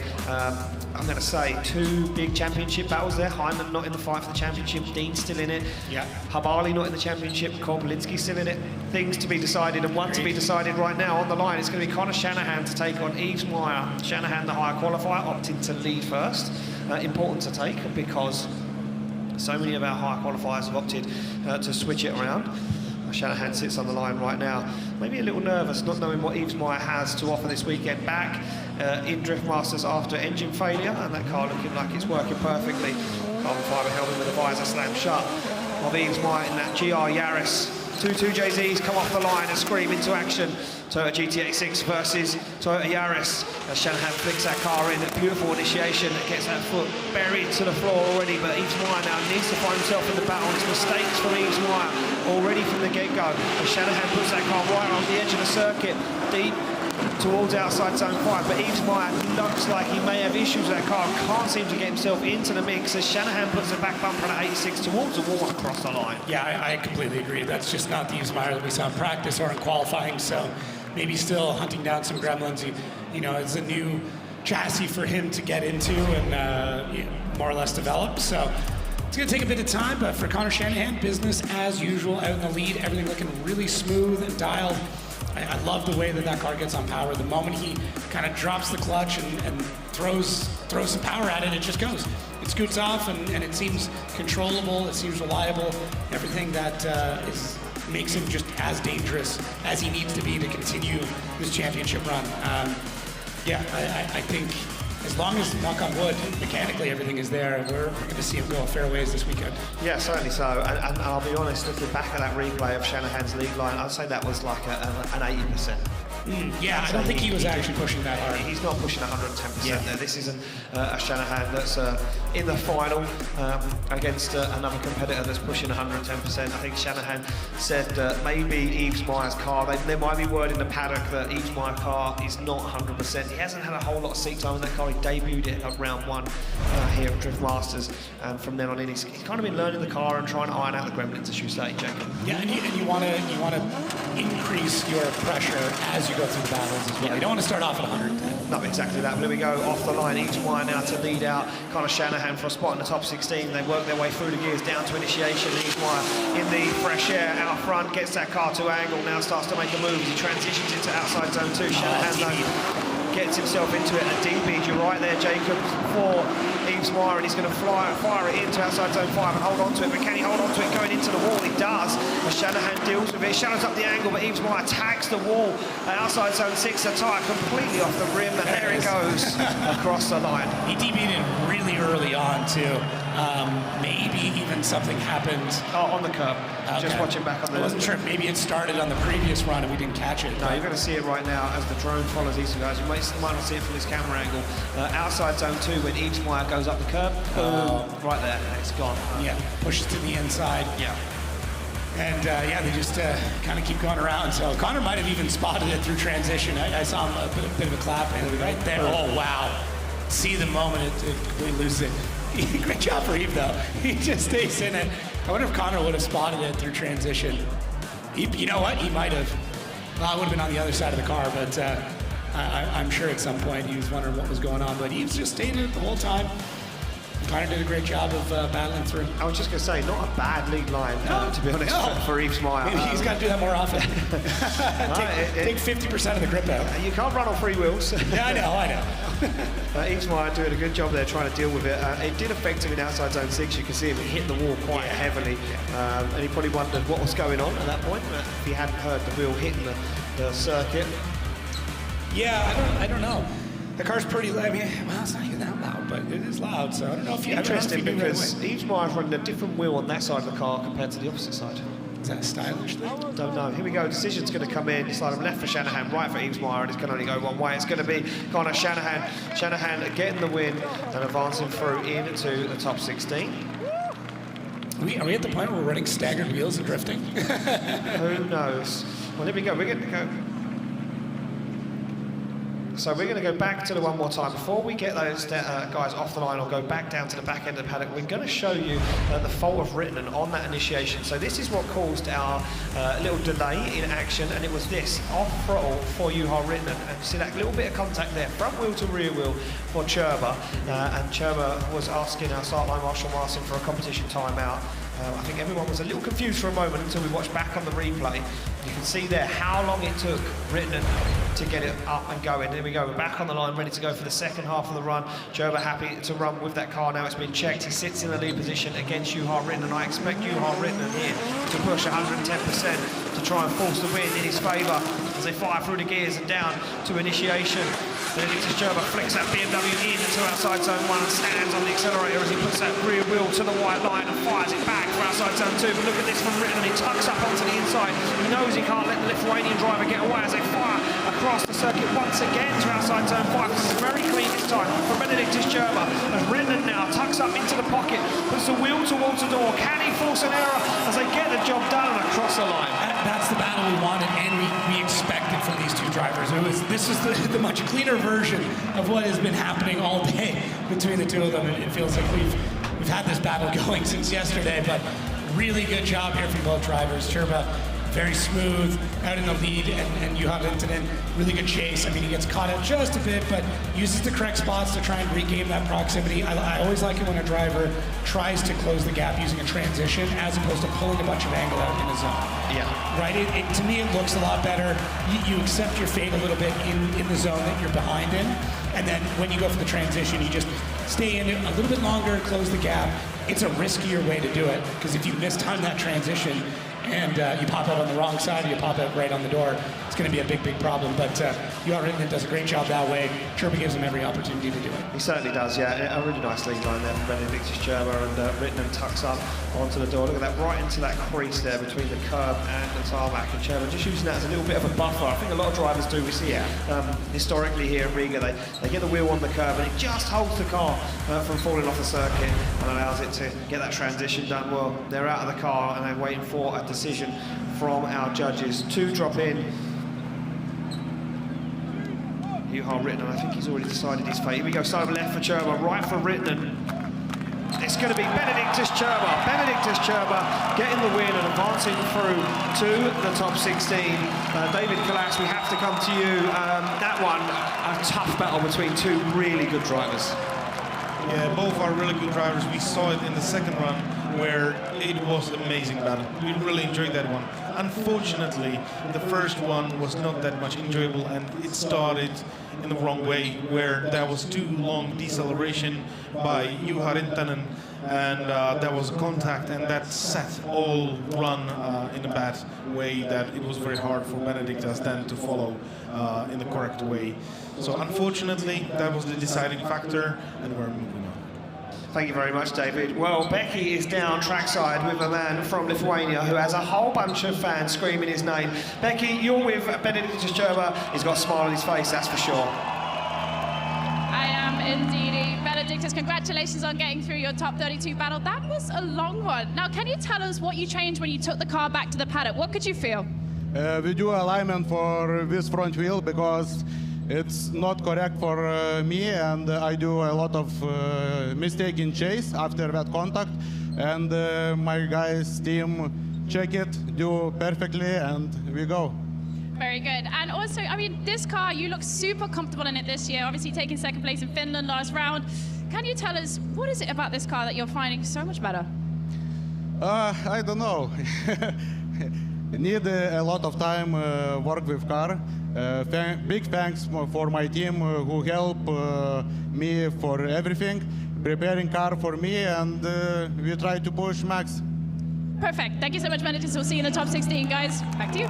Thank you very much, Becky. Yeah, very happy Benedictus Gerber there. And he smiles and the grandstand comes alive. And again, a whole contingency of Lithuanian drift fans down there chanting his name. And Gerber, I mean, I think that really gets behind him. And he's, I mean, right now, like we talk about a lot of different builders, but as a builder and as a, you know, everything else he's doing, he's setting a new bar for some of the cars that are coming out of that shop. Well, he certainly is, because the new G-Series chassis is completely different to the former BMW chassis. No trailing arm, it's really dynamic. He said it took a long time for him to get that car dialed in. We're talking about getting a car dialed in. Jakob Kroll took this S14.9 to the wall earlier on in practice and destroyed the back end of it. And there was frantic movements going on down there earlier. Me and Jacob popped into the paddock to make sure he was okay and the car was going to be ready for battle. And Jason Benet lending him some parts, lending him a radiator to get back out against Oliver Randalou. So the Estonian fans are right now, the Polish fans on their feet, ready to see this battle. It's going to be Jakob Kroll to lead out Oliver Randalou for a spot in the top 16. They fought through the gears. Jakob Kroll knows where to get it right and where not to get it right this time after that mistake. But look at this from Randalou as he tucks up onto the inside. Shallow angle though coming into inside zone 3, but now falls into formation as Randalou tucks up onto the side of that carbon Kevlar S14.9. Jakob Kroll slams on the handbrake, but that doesn't affect Randalou. Randalou dives up into the door once again and pushes Jakob Kroll across the line. For a car that was in pieces only a few hours ago, that had no rear One hour? end. 1 hour? Yeah, an hour. Yeah. I mean, I don't know what time it is, but yeah, an hour and a bit. Yep. When we popped by the pits, the entire rear end was completely gone, and Jason Benet just showed up with a radiator and said, "I hope it fits." Kroll did such a great job. And yeah, team was beating the back end with hammers, just trying to get everything together. So another driver where the wind was just making it back in on circuit, but man, he is definitely fighting for this win, and he looks really, really good out in the lead. It's interesting that he still decided to go first on this. A lot of the times when drivers have a wreck, they'll chase first as kind of a, okay, I don't know how it's going to be, so I want to make sure I'm not out in the lead and the car behind me hits it. But it may be, by doing that, it forces Randalou to kind of second guess everything. Yeah, right? 100%. I think Kroll just has so much confidence in his team and his car and said, I don't care, I'll go out there and just battle. Yeah, actually take a look back now at the replay and looking at Randalou's lead run. A few mistakes here and there, you know, not as deep into some of those zones as we'd like to see it in, but is that car 110%? We're not quite sure. It was a big hit, and we can see some more repairs being done trackside there by Marcin with those speed screws trying to hold that boot lid or tailgate, depending on where in the world you're from. Trunk lid. Trunk lid? Trunk lid. Is that, yeah, trunk lid? Trunk. We like trunk. Yeah, we use trunk. On the other side of the pond. On the other side of the pond? Yeah. Tailgate, boot lid. Tailgate is on a truck, specifically. Yeah. So like on a truck, the little back end piece that flips down, that is the tailgate. Okay. Yeah. Tailgating, you know, the party before the event. You sit on the tailgate and never done barbecue. No. Oh, you haven't? No. Oh, man.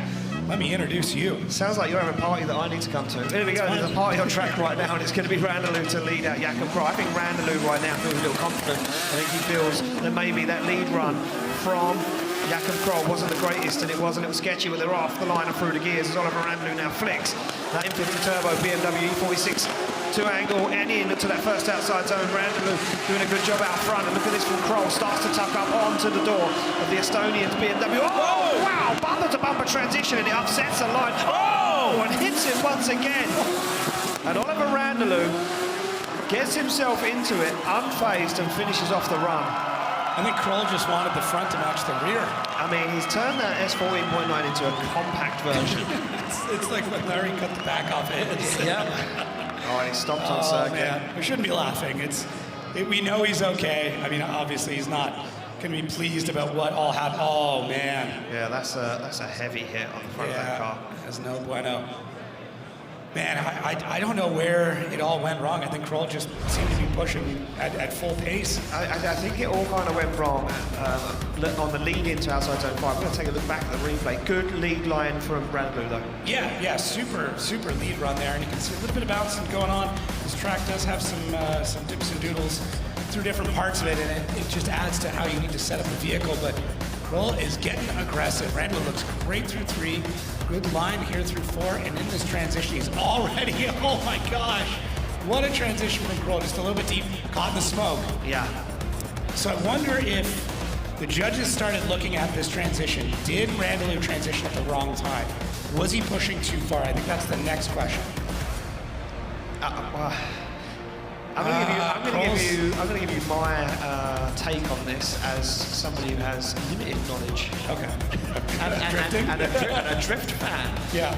I'm going to say that Jakob Kroll's contact with the back of Randalou's car upset the transition. Okay. That slowed him down. That didn't allow him to get out properly to outside zone 5. Jakob Kroll then made a dive through the smoke and ended up hitting the rear wheel of Oliver Randalou's car.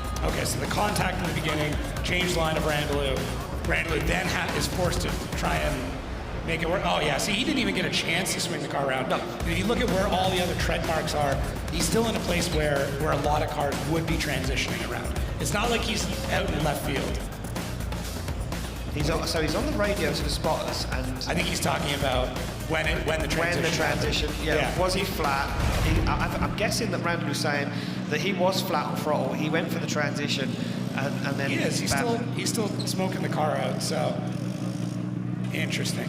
Well, here we go. Both drivers out of the car and waiting for that decision. Helmet's still on, sunglasses on for Jakob Kroll. We did mention that man.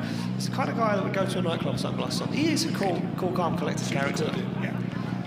I think I've chatted with him more this weekend than I have all year. Well, here we go. The judge is still looking at this and still deliberate, still taking notes. This one not clear cut, and this is all going to come down to that transition. Yeah. I wonder if they are, you know, taking into consideration what we were talking about. Did the contact there upset the transition? Which I'm guessing it would. If you were Randall and you felt the back of the car maybe go a little light. Well, you can't. It slows down how quickly you can get out of that move area, over, right? yeah. And then you can see there, Kroll kind of dives through the smoke for another dive onto the door to 6, but he's in the smoke and he's kind of lost, and I don't think he realised how close he was. Then he made contact. Yeah, judge is still talking about it. I think we're going to go to we'll go to David Klaas when this is all wrapped up. Yeah, 100%. I think we all deserve the explanation. Yeah, we kind of need an explanation to find out who was at fault, where this one played out, whoever gets the win into the top 16. And it's definitely been a roller coaster of a top 16 here in Riga this weekend. And we expected nothing else. No. There was chat around this in the paddock. A lot of drivers saying this is going to be a very odd top 16. It's going to be a very eventful top 16. Yeah. And I mean, we're not even there yet. We're still in top 32, and it's been eventful. So sorry, yeah, that's all good. Sorry. I mean, listen, I think top 16 is going to be just as crazy. As eventful. Yeah. It's just a lot. The track feels very different. The driving feels different.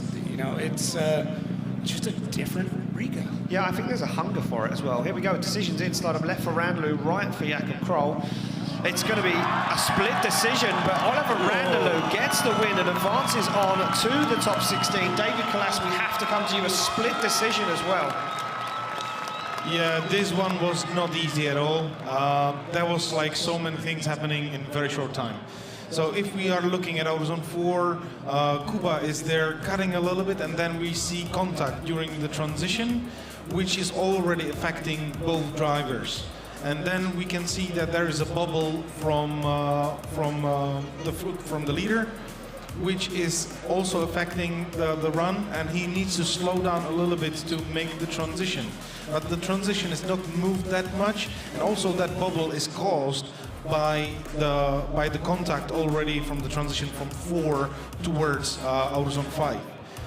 When that was my idea with Tarmo, Ras thought that those were 2 separate incidents, and he was blaming the first on Kuba, but the second one was on Oliver. All right. Well, thank you very much, David. I think next we get Rosmo on here and let him fight it out. No, I see both sides of it. I see both sides of it. I do see both sides of the argument, and there's probably a lot of fans down there now that are discussing it in their own ways as well. But that's the decision from our judges, and we respect that decision, and we move forward with competition. Up next, Kevin Pascolti to take on Mika Keski-Korpi. Kevin Pascolti, the higher qualifier, up there in 7th, opted to lead first. Pascolti this weekend looking very good all the way from practice into qualifying yesterday. Can he keep that form here today in top 32? Mika Keski-Korpi, though, seems to be on the ropes this weekend after a very, very strong start to the season. Getting himself into the points high up in the championship. Just couldn't seem to find the form yesterday here in Riga. What can he do right now as they fire those cars to angle? Look at this from Keski-Korpi, aggressive on the initiation. Jumps straight onto the side of that GR86. Oh, what a big mistake from Mika Keski-Korpi. Huge understeer, has to bail out of it and get back into it. Once again, a bumper-to-bumper transition as Keski-Korpi finds the back end of Pascolti's GR86. They fire in to outside zone 6. Keski-Korpi now hunting down the door, but Pascolti unshaken. Feels like we're at a point of like who could just hang on through these battles, and who can not make a mistake. And for Mika, I'm not entirely sure where it all went wrong, but as we catch up on the replay, we'll be sure to try and dig into it the best that we can. So everything looks good here. Mika really getting the initiation done early. Pascolti does a good job, a little bit slower on initiation. This is probably going to tell us. Look, Mika's already on the left foot brake. He's trying to hold that down. Yeah, it's just the car bites, and I don't even know if it was quite an understeer or just the back end of the car just caught and shot him around. I think he gained a load of grip. Once he's on transition, he gains a load of grip, and then boom, it just understeers. He has to reinitiate behind Kevin Pascotti. And I'm just going to take a look back at this replay. Right there. Yeah, it doesn't look to me like Kevin Pascotti did anything to affect that. No, I don't think so. I think both of them are holding a lot of left foot brake. But then you kind of see a similar situation happen with Mika right after. So it kind of alludes to whatever's happening in the car is a little bit consistent. Because, you know, once is a mistake, twice is a trend. It certainly is, yeah. So, I mean, we've had no rain today.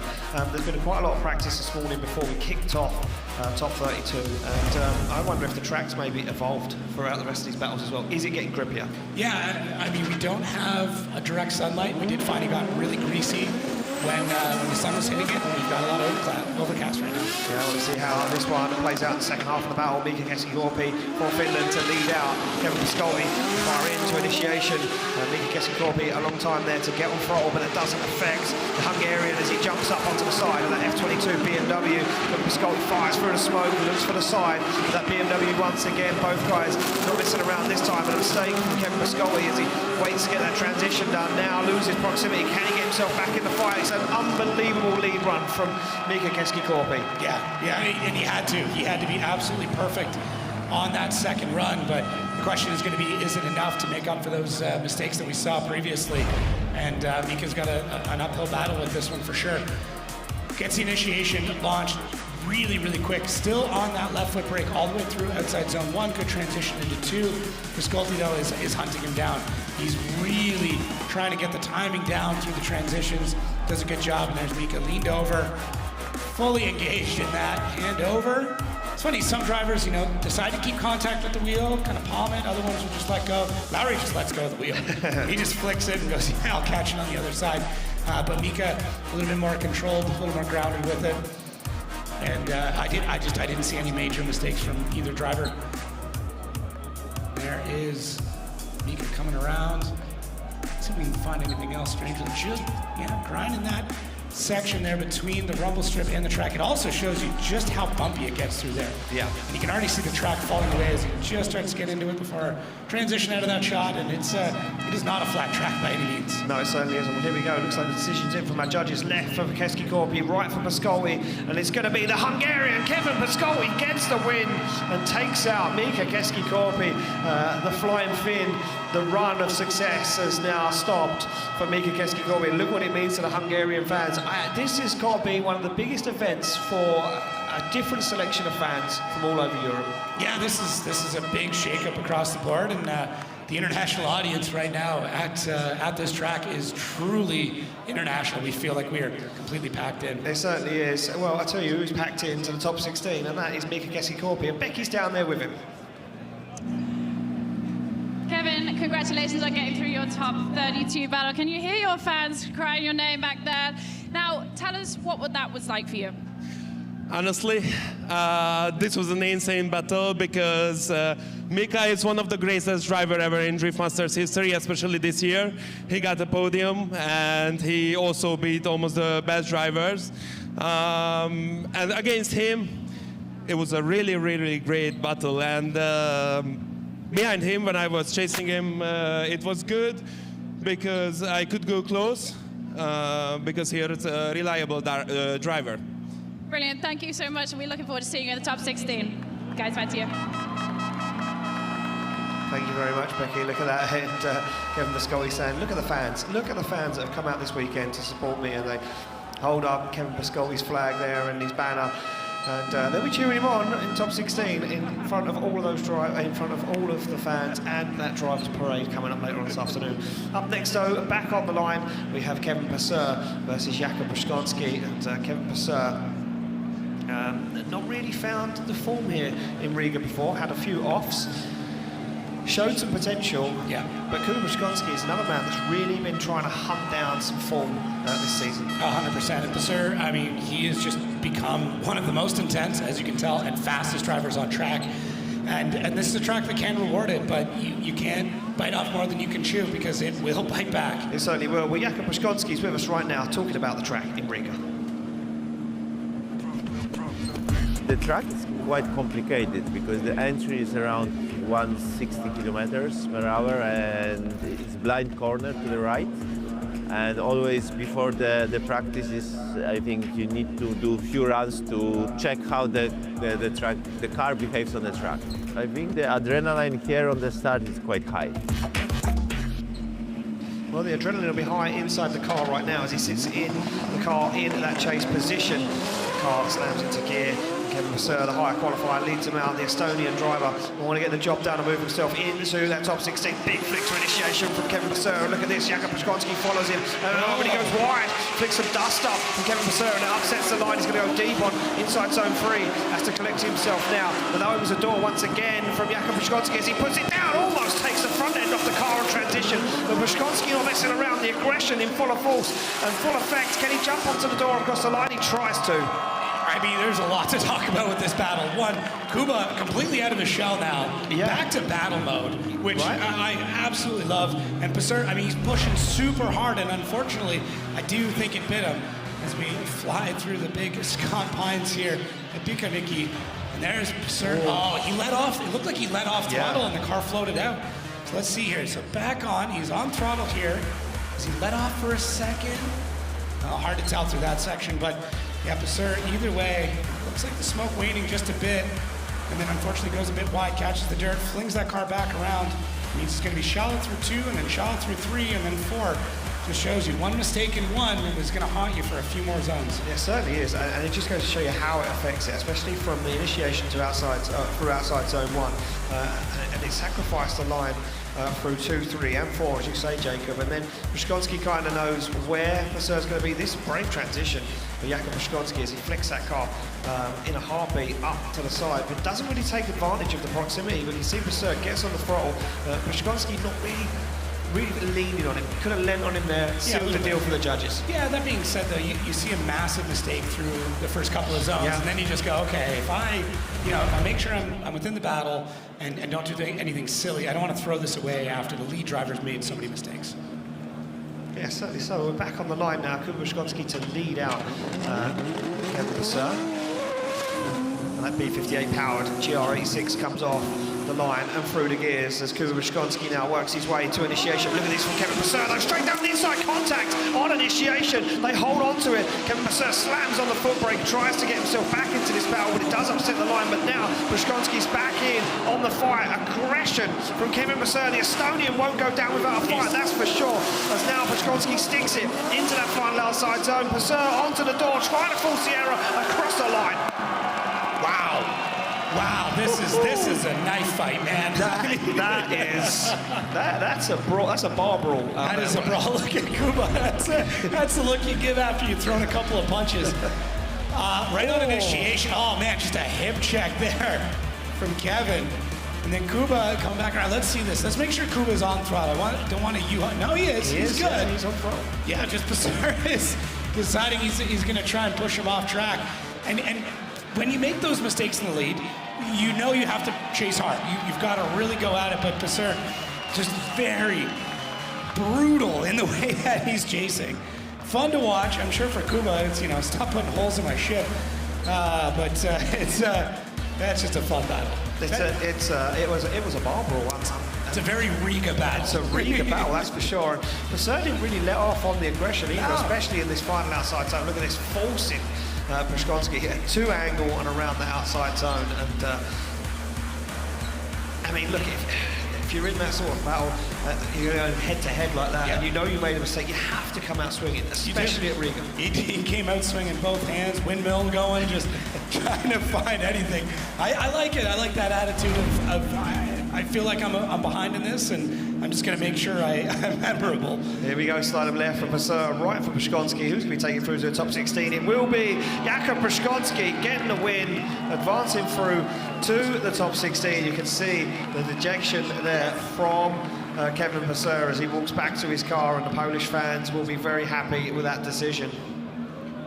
Yeah, super pumped on that one, and we saw it earlier with Kuba. I really hope this attitude continues to move on as we get to our next battle. Battle of the Young Guns, and and it looks like Falvey deciding to chase first. I think they're taping this up just preventative maintenance. They just already know what's going to happen. They know. Well, looking by the state of where the tail light used to be on the back of that 2JZ powered S15, they're saying, let's put some tape on there now, so we don't lose it. But Falvey, as you say, Jacob, opting to chase first against Espen Road. Now, we know Espen Road has had some problems with that car. Yesterday, saying that he did that one and only qualifying run with 500 horsepower. He said he had to really pedal that car. He did get himself into the show, but he's way down there in 30th position. He's up against third place qualifier right now. What can Espen Road do in that lead position to try and overturn the young gun from Ireland as they fire through the gears and flick that car to angle? Espen Road with a beautiful initiation, but he does wander in that first outside zone. Falvey deals with it, goes for the transition. Espen Road now swings that car towards outside zone 4 as Connor Falvey can't be shaken. Wow, brave transition from Falvey through the smoke. Now goes for the dive down outside zone 6, but Espen Road really sticking that car into that final outside zone, stands on the accelerator across the line. But when Espen's on, man, he is a very stylish driver. Very stylish. Loves flinging the car around, loves big commitment, big angle. You know, he's a very fun driver to watch. And I think he kind of flies under the radar a lot of times. Oh, yeah, you caught that too, huh? Yeah, we'll see how that plays out. Outside zone 1 did not go well for Espen. No, Connor Falvey. Well, okay, I saw Espen coming out of the zone. What did you see with Falvey? I mean, if we can take a look back at the replay from that first outside zone, a few moments time once we get through this on board of Connor Falvey, I think you're going to see something that we never noticed before. Look at this. Falvey fires that car in, and he's almost shallow. He does put a wheel on the white line on the inside of the track. Interesting. Okay, so that's definitely going to go against him there. Take a look at the rest of it. Looks like Falvey's scrubbing a bit, but I mean, Espen's not all the way out in 5. No, he certainly isn't, and Falvey really does stall up on the transition going into outside zone 6 as well. I mean, it was brave here, but Falvey looks like he's got that car gripped up to the moon, and I think that's a little tough to drive. I think Espen Road's kind of got the car in a sweet spot right now, and it looks easier to drive. I wonder why you chase first then. I mean, usually when you have a car that's gripped up like that, it's a little bit easier to lead first and then wear some of the tire out, and you're kind of a bit less grip in it. I don't know. I'm not in their heads right now, but or they didn't think it would be this grippy. They thought it would be a lot looser, but the clouds are over it, the track's tacked up, and you know, you never know. You never know. There we go. We wait for that green light. Will be Connor Falvey wide in that 2JZ S15 to leave the line. Espen Road in that M50 Turbo BMW 2 Series comes off the line and through the gears as Falvey now fires into initiation, stands on the accelerator, wanders a little bit, but can put some ground between him and Espen Road. And Espen Road on the inside now. Espen Road lost in the smoke as Road needs to find himself back in this battle as Connor Falvey goes deep on outside zone 5. Big angles. Contact on the transition as Falvey stays in it. Espen Road pushing the front end of that BMW around, but Falvey driving angry. This is what you come to expect with 2 kids in the wheel. Yeah, look at this. Falvey shaking the head. He was driving with pure aggression there in the second half of that run. Yeah, I agree. I think he let his emotions take over, and for parts of it, it looked really, really fun, but I mean, fun is not a judged criteria, that's for sure. Outside zone 1 for Falvey, not too bad, but Espen gets caught way on the inside, then he starts to shoot off, finds the grip, and then makes a big dive. Let's see what happens here with Falvey.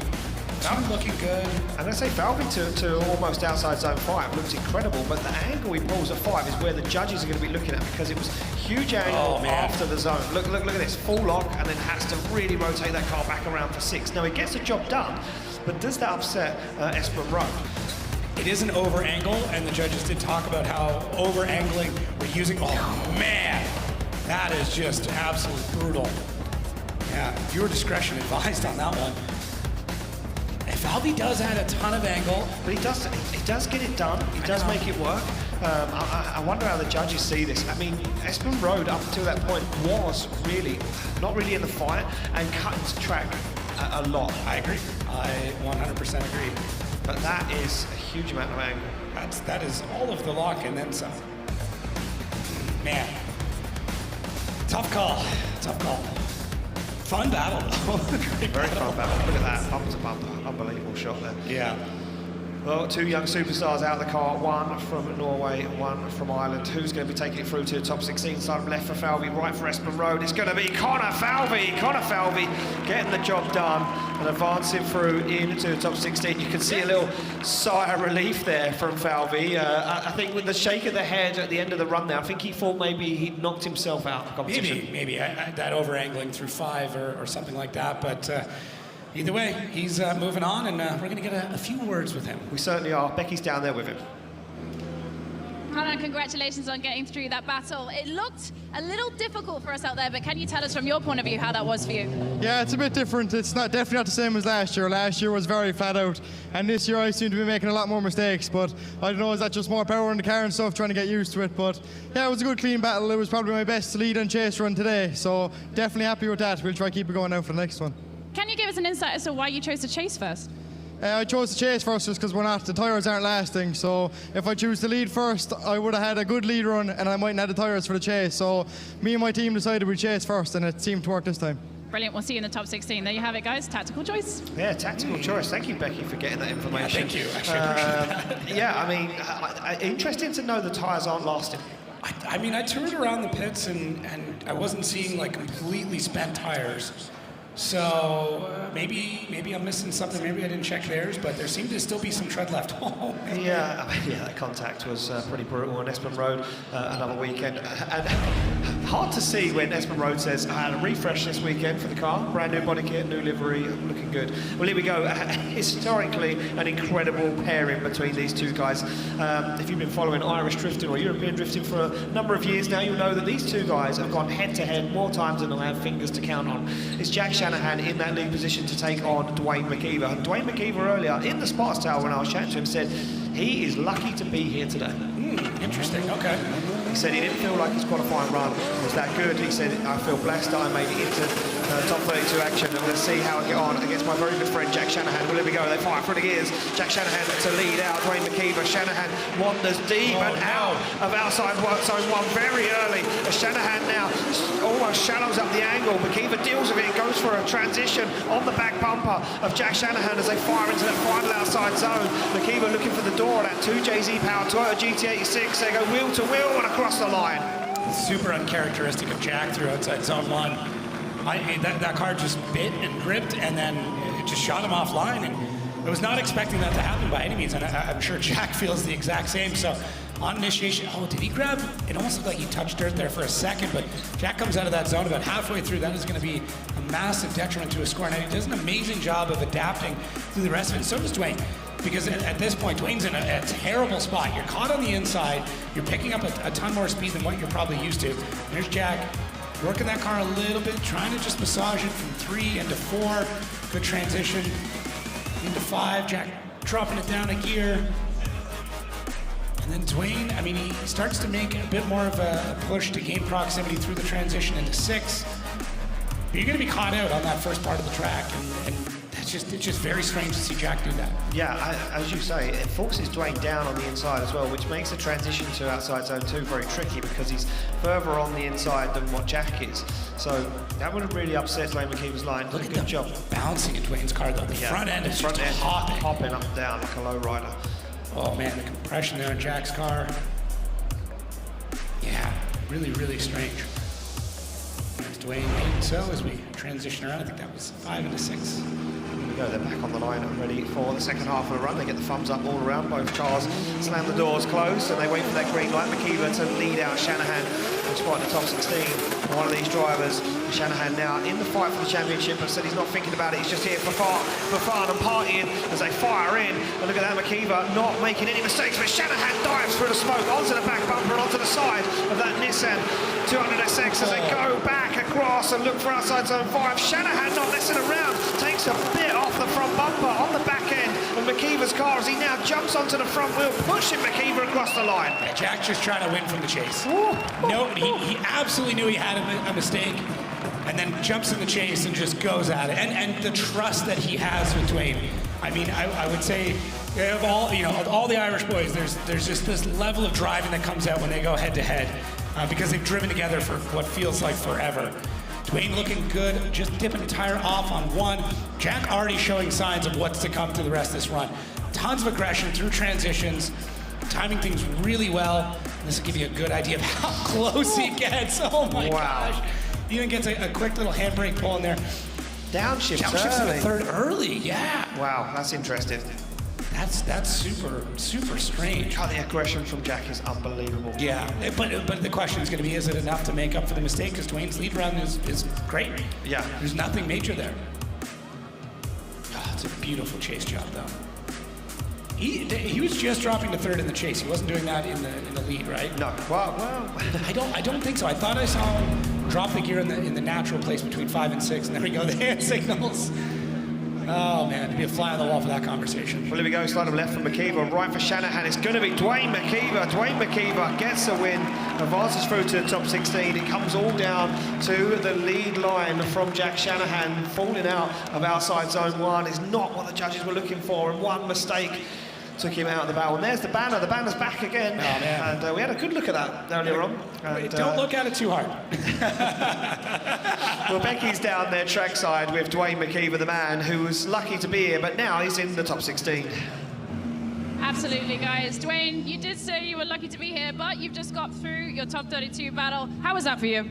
It's always going to be fireworks whenever it's me and Jack. And you coming in the state whenever he's going as hard as he was, it was going to be a very hard one, but I was picking my spot afterwards. He said Jack made a few mistakes in the lead, and he goes, if you put a good lead in here, don't mess it up. Yeah, you should have this. So that's what we did, and yeah, it worked out for us in the end. Brilliant. Can you give us a little bit of an update on outer zone 1? Because we're seeing a few cars not being able to keep it to the outside line. Is it grippy or is it slightly washing? Compared to what I had yesterday, I had no grip. Today I have severe grip, so it's actually nearly a disadvantage to me if somebody's going slower in front of me. I'm struggling a lot to stay behind people on the left foot brake, but for me at the minute I can come that hard as I can, but I hope that doesn't change at any stage today or it'll be a big crash. Brilliant. Thank you so much for your insight. Congratulations, Dwayne. Guys. Thank you very much, Becky. Yeah, Becky doing an incredible job this weekend, getting all the information and the insights that we are asking for. Loving it. And loving it. So now the track has evolved incredibly and is now super grippy. So information for the last 2 battles of our top 32. If those drivers are wondering what the track conditions feel like, well, up next on the line is going to be Jarkko Juhla from Finland to take on Roman Kandrasenka from Portugal. And Roman Kandrasenka in that Mercedes-AMG GT Coupe 2JZ with that 1-to-1 steering rack. This feels like one of those fantasy battles you set up with a friend, right? Yeah, in a lobby. Yeah, in a lobby. You drive the AMG, I'll drive the JZX 100. You just hit random character select, random driver select, and you go head to head. Well, who knows what way this one's going to swing, that's for sure, because both of these guys have never seen each other in competition. They fire through the gears as Jarkko Juhla leads them into initiation. Flicks that JZX 100 2-angle. Look at that, Roman Kandrasenka up onto the door already, into the pocket as they transition to outside zone 2. Kandrasenka stays within touching distance of Jarkko Juhla as he puts that big JZX into outside zone 5 and now into the final outside zone. Kandrasenka losing some ground, needs to gain back some proximity as Jarkko Juhla lays down an incredible lead line. Yeah, Jarkko is just, he's on it, he's looking smooth, he's using the car to the best of its abilities, slinging that big beast around. For Raman, it's still really good. It's just coming to terms with the amount of speed and commitment that you need with this track. But he's definitely on it. He was trying to rub the rear wheel all the way around that first outside zone. Kandrasenka there just losing ground on the transition. I think he went for a snappy one, didn't really pay off, and then he realised, I'm going to have to shallow up to try and get back in the pocket. I'd love to know the weight balance on that car. I know the 2J is sitting in kind of an interesting spot within the chassis, but there's just so much front end on the car. I don't know. I'm so intrigued by it. I found myself for about 15 minutes just staring at it in the pits today. Yeah, just great to see more development there. Is he on board with Jarkko Juhla, looking very relaxed, very chill. Hopefully they got the issue solved with the bearings. I didn't see a whole bunch of them hanging out on the table anymore, so no more quick bearing changes for Jarkko. Yeah, I mean, that was very interesting to see in Finland where they would do a battle and then change the bearings in the engine straight away because they had a severe problem. But look, made it work. Yeah, they did. And looks like they have got that issue fixed. Look how smooth the car looks. It does. Do you know what? It looks like a really nice car to drive. Yeah. It's, I mean, there's not many chasers in high-level competition anymore. No. And Jarkko Juhla is still holding it down. And I'll tell you what, there's even less AMG GT Coupes in competition. Yeah. But Roman Kandrasenka is making it work. And Roman Kandrasenka there gets the signal to slam the door close. And we wait for that green light as Jarkko Juhla now starts to creep off the line. And we are good to go for the second half of the run as Roman Kandrasenko puts the AMG GT Coupe to initiation and fires that car in on angle right to the edge of the circuit, just tickles the dust, but puts it right on the edge of that white line. Now flicks the car early on transition, and that does hold up the transition from Jarkko Ulla, but he stays with it. As Kandrasenko now looking for outside zone 5, makes it work, but that again upsets Jarkko Ulla on the transition. He now tries to fall in to the pocket, onto the door of the AMG as they get it across the line. Yeah, not too bad, just seemed a little awkward for Roman. Just the car is pretty twitchy. Yeah. And I'm sure some of the steering setup in it, if you didn't know, it's a 1-to-1 rack on it, so it he's really only turning the steering wheel 90 degrees one way to the other to get full lock on it. And I do think that does lead to some twitchiness in the steering. There's a few spots in here where you see the car kind of move in what feels like unnatural position, but it's caught a little bit through 3. Means it's going to be shallow in 4. That's something you're going to hear quite a lot this weekend. Let's see here, some good compression there on the suspension. The car rotates really fast. Yeah, and I think that really didn't help him on that transition from 1 to 2, because he came up short for 2, and then it kind of put him on the wrong line for 3 and 4. Yeah, Jarkko Ulla does deal with it, but he does upset the chase. He doesn't manage to get himself back into the pocket. But a very fast car, though, nevertheless, out front of that AMG GT Coupe. Jarkko dropping into 3rd in a similar spot that Jack did as well, so that's something I'm going to want to touch base with the drivers on and see if maybe we have more grip in it now, and they're finding that the car is bogging and they're having to drop into 3rd. So, and the thing is, you're not going to want to make a gearing change right now. That is just a lot of variables to change. So it's just another big update on the track conditions here at Bikernieku. Yeah, I think the increasing grip levels are making it challenging for the drivers, and a change from yesterday. Roman Kandrasenko there throws his hands up. It's going to be left for Senko, right for Ulla, and it is going to be Jarkko Ulla from Finland taking the win, advancing through. But always good to see Roman Kandrasenko on the grid in that car, such a unique chassis, and maybe we'll have him back for another round. I was just going to say full season next year. Yeah, Do you think we could convince him? Right, one more battle left to go in our top 32, and it will be David Spossum to take on Oscar Hall. Look, we spoke about this guy a lot yesterday. Yeah. But both of these guys yesterday came out really and wowed both of us, because we'd never seen Hall drive before. We've seen Spossum for many years now, but we've never seen the lion let out the cage, shall we say, because he came out here yesterday in Riga and he threw down like he's never thrown down before. He looked really good. The only bit of concern I have right now is we did see him with the gearbox out during the break, hopefully just servicing, but you don't know. No, you don't know. And the gearbox was out the car, as you say, so hopefully that car is 110%. Well, Spossum, the high qualifier, is going to lead out Sim Oscar Hall right now. Oh, very far over for Oscar Hall, but he fires that car in and holds it on angle on the door of David Spossum. The Polishman puts that car where it needs to be now, goes nice and wide, but a twitch from Hall in that chase position as he goes bumper to bumper. Wow, both guys up the curb. Look at the chase from Hall as he goes bumper to bumper once again on the transition. David Spossum deals with it, but look at this, Hall on the door, forcing David Spossum around that final outside zone. Talk about making a debut. Holy. Wow. Man, Sim is a wild man. Absolutely wild. Spossum looking very confident out front. Great job through this first outside zone. Wanders just a touch. A lot of drivers seem to be doing that through 2. Full throttle on both of them. Great job through 3. 4, you can see Spossum just a touch of left foot brake, and there is Sim is just pushing the pace. I'm really happy we decided to put the onboard here. Very definitive with all the handbrake pulls. He knows exactly what he wants to do and when he wants to do it. There's no hesitation. There's no hover hands. No. Sometimes you'll see a driver that's not confident and they'll move their hands around a lot, but not actually do anything. But for Oscar Hall, man, he is just very definitive with everything he's doing in that car. That is wild. Look at this transition. That's an incredible chase. Look at that. Oh, man.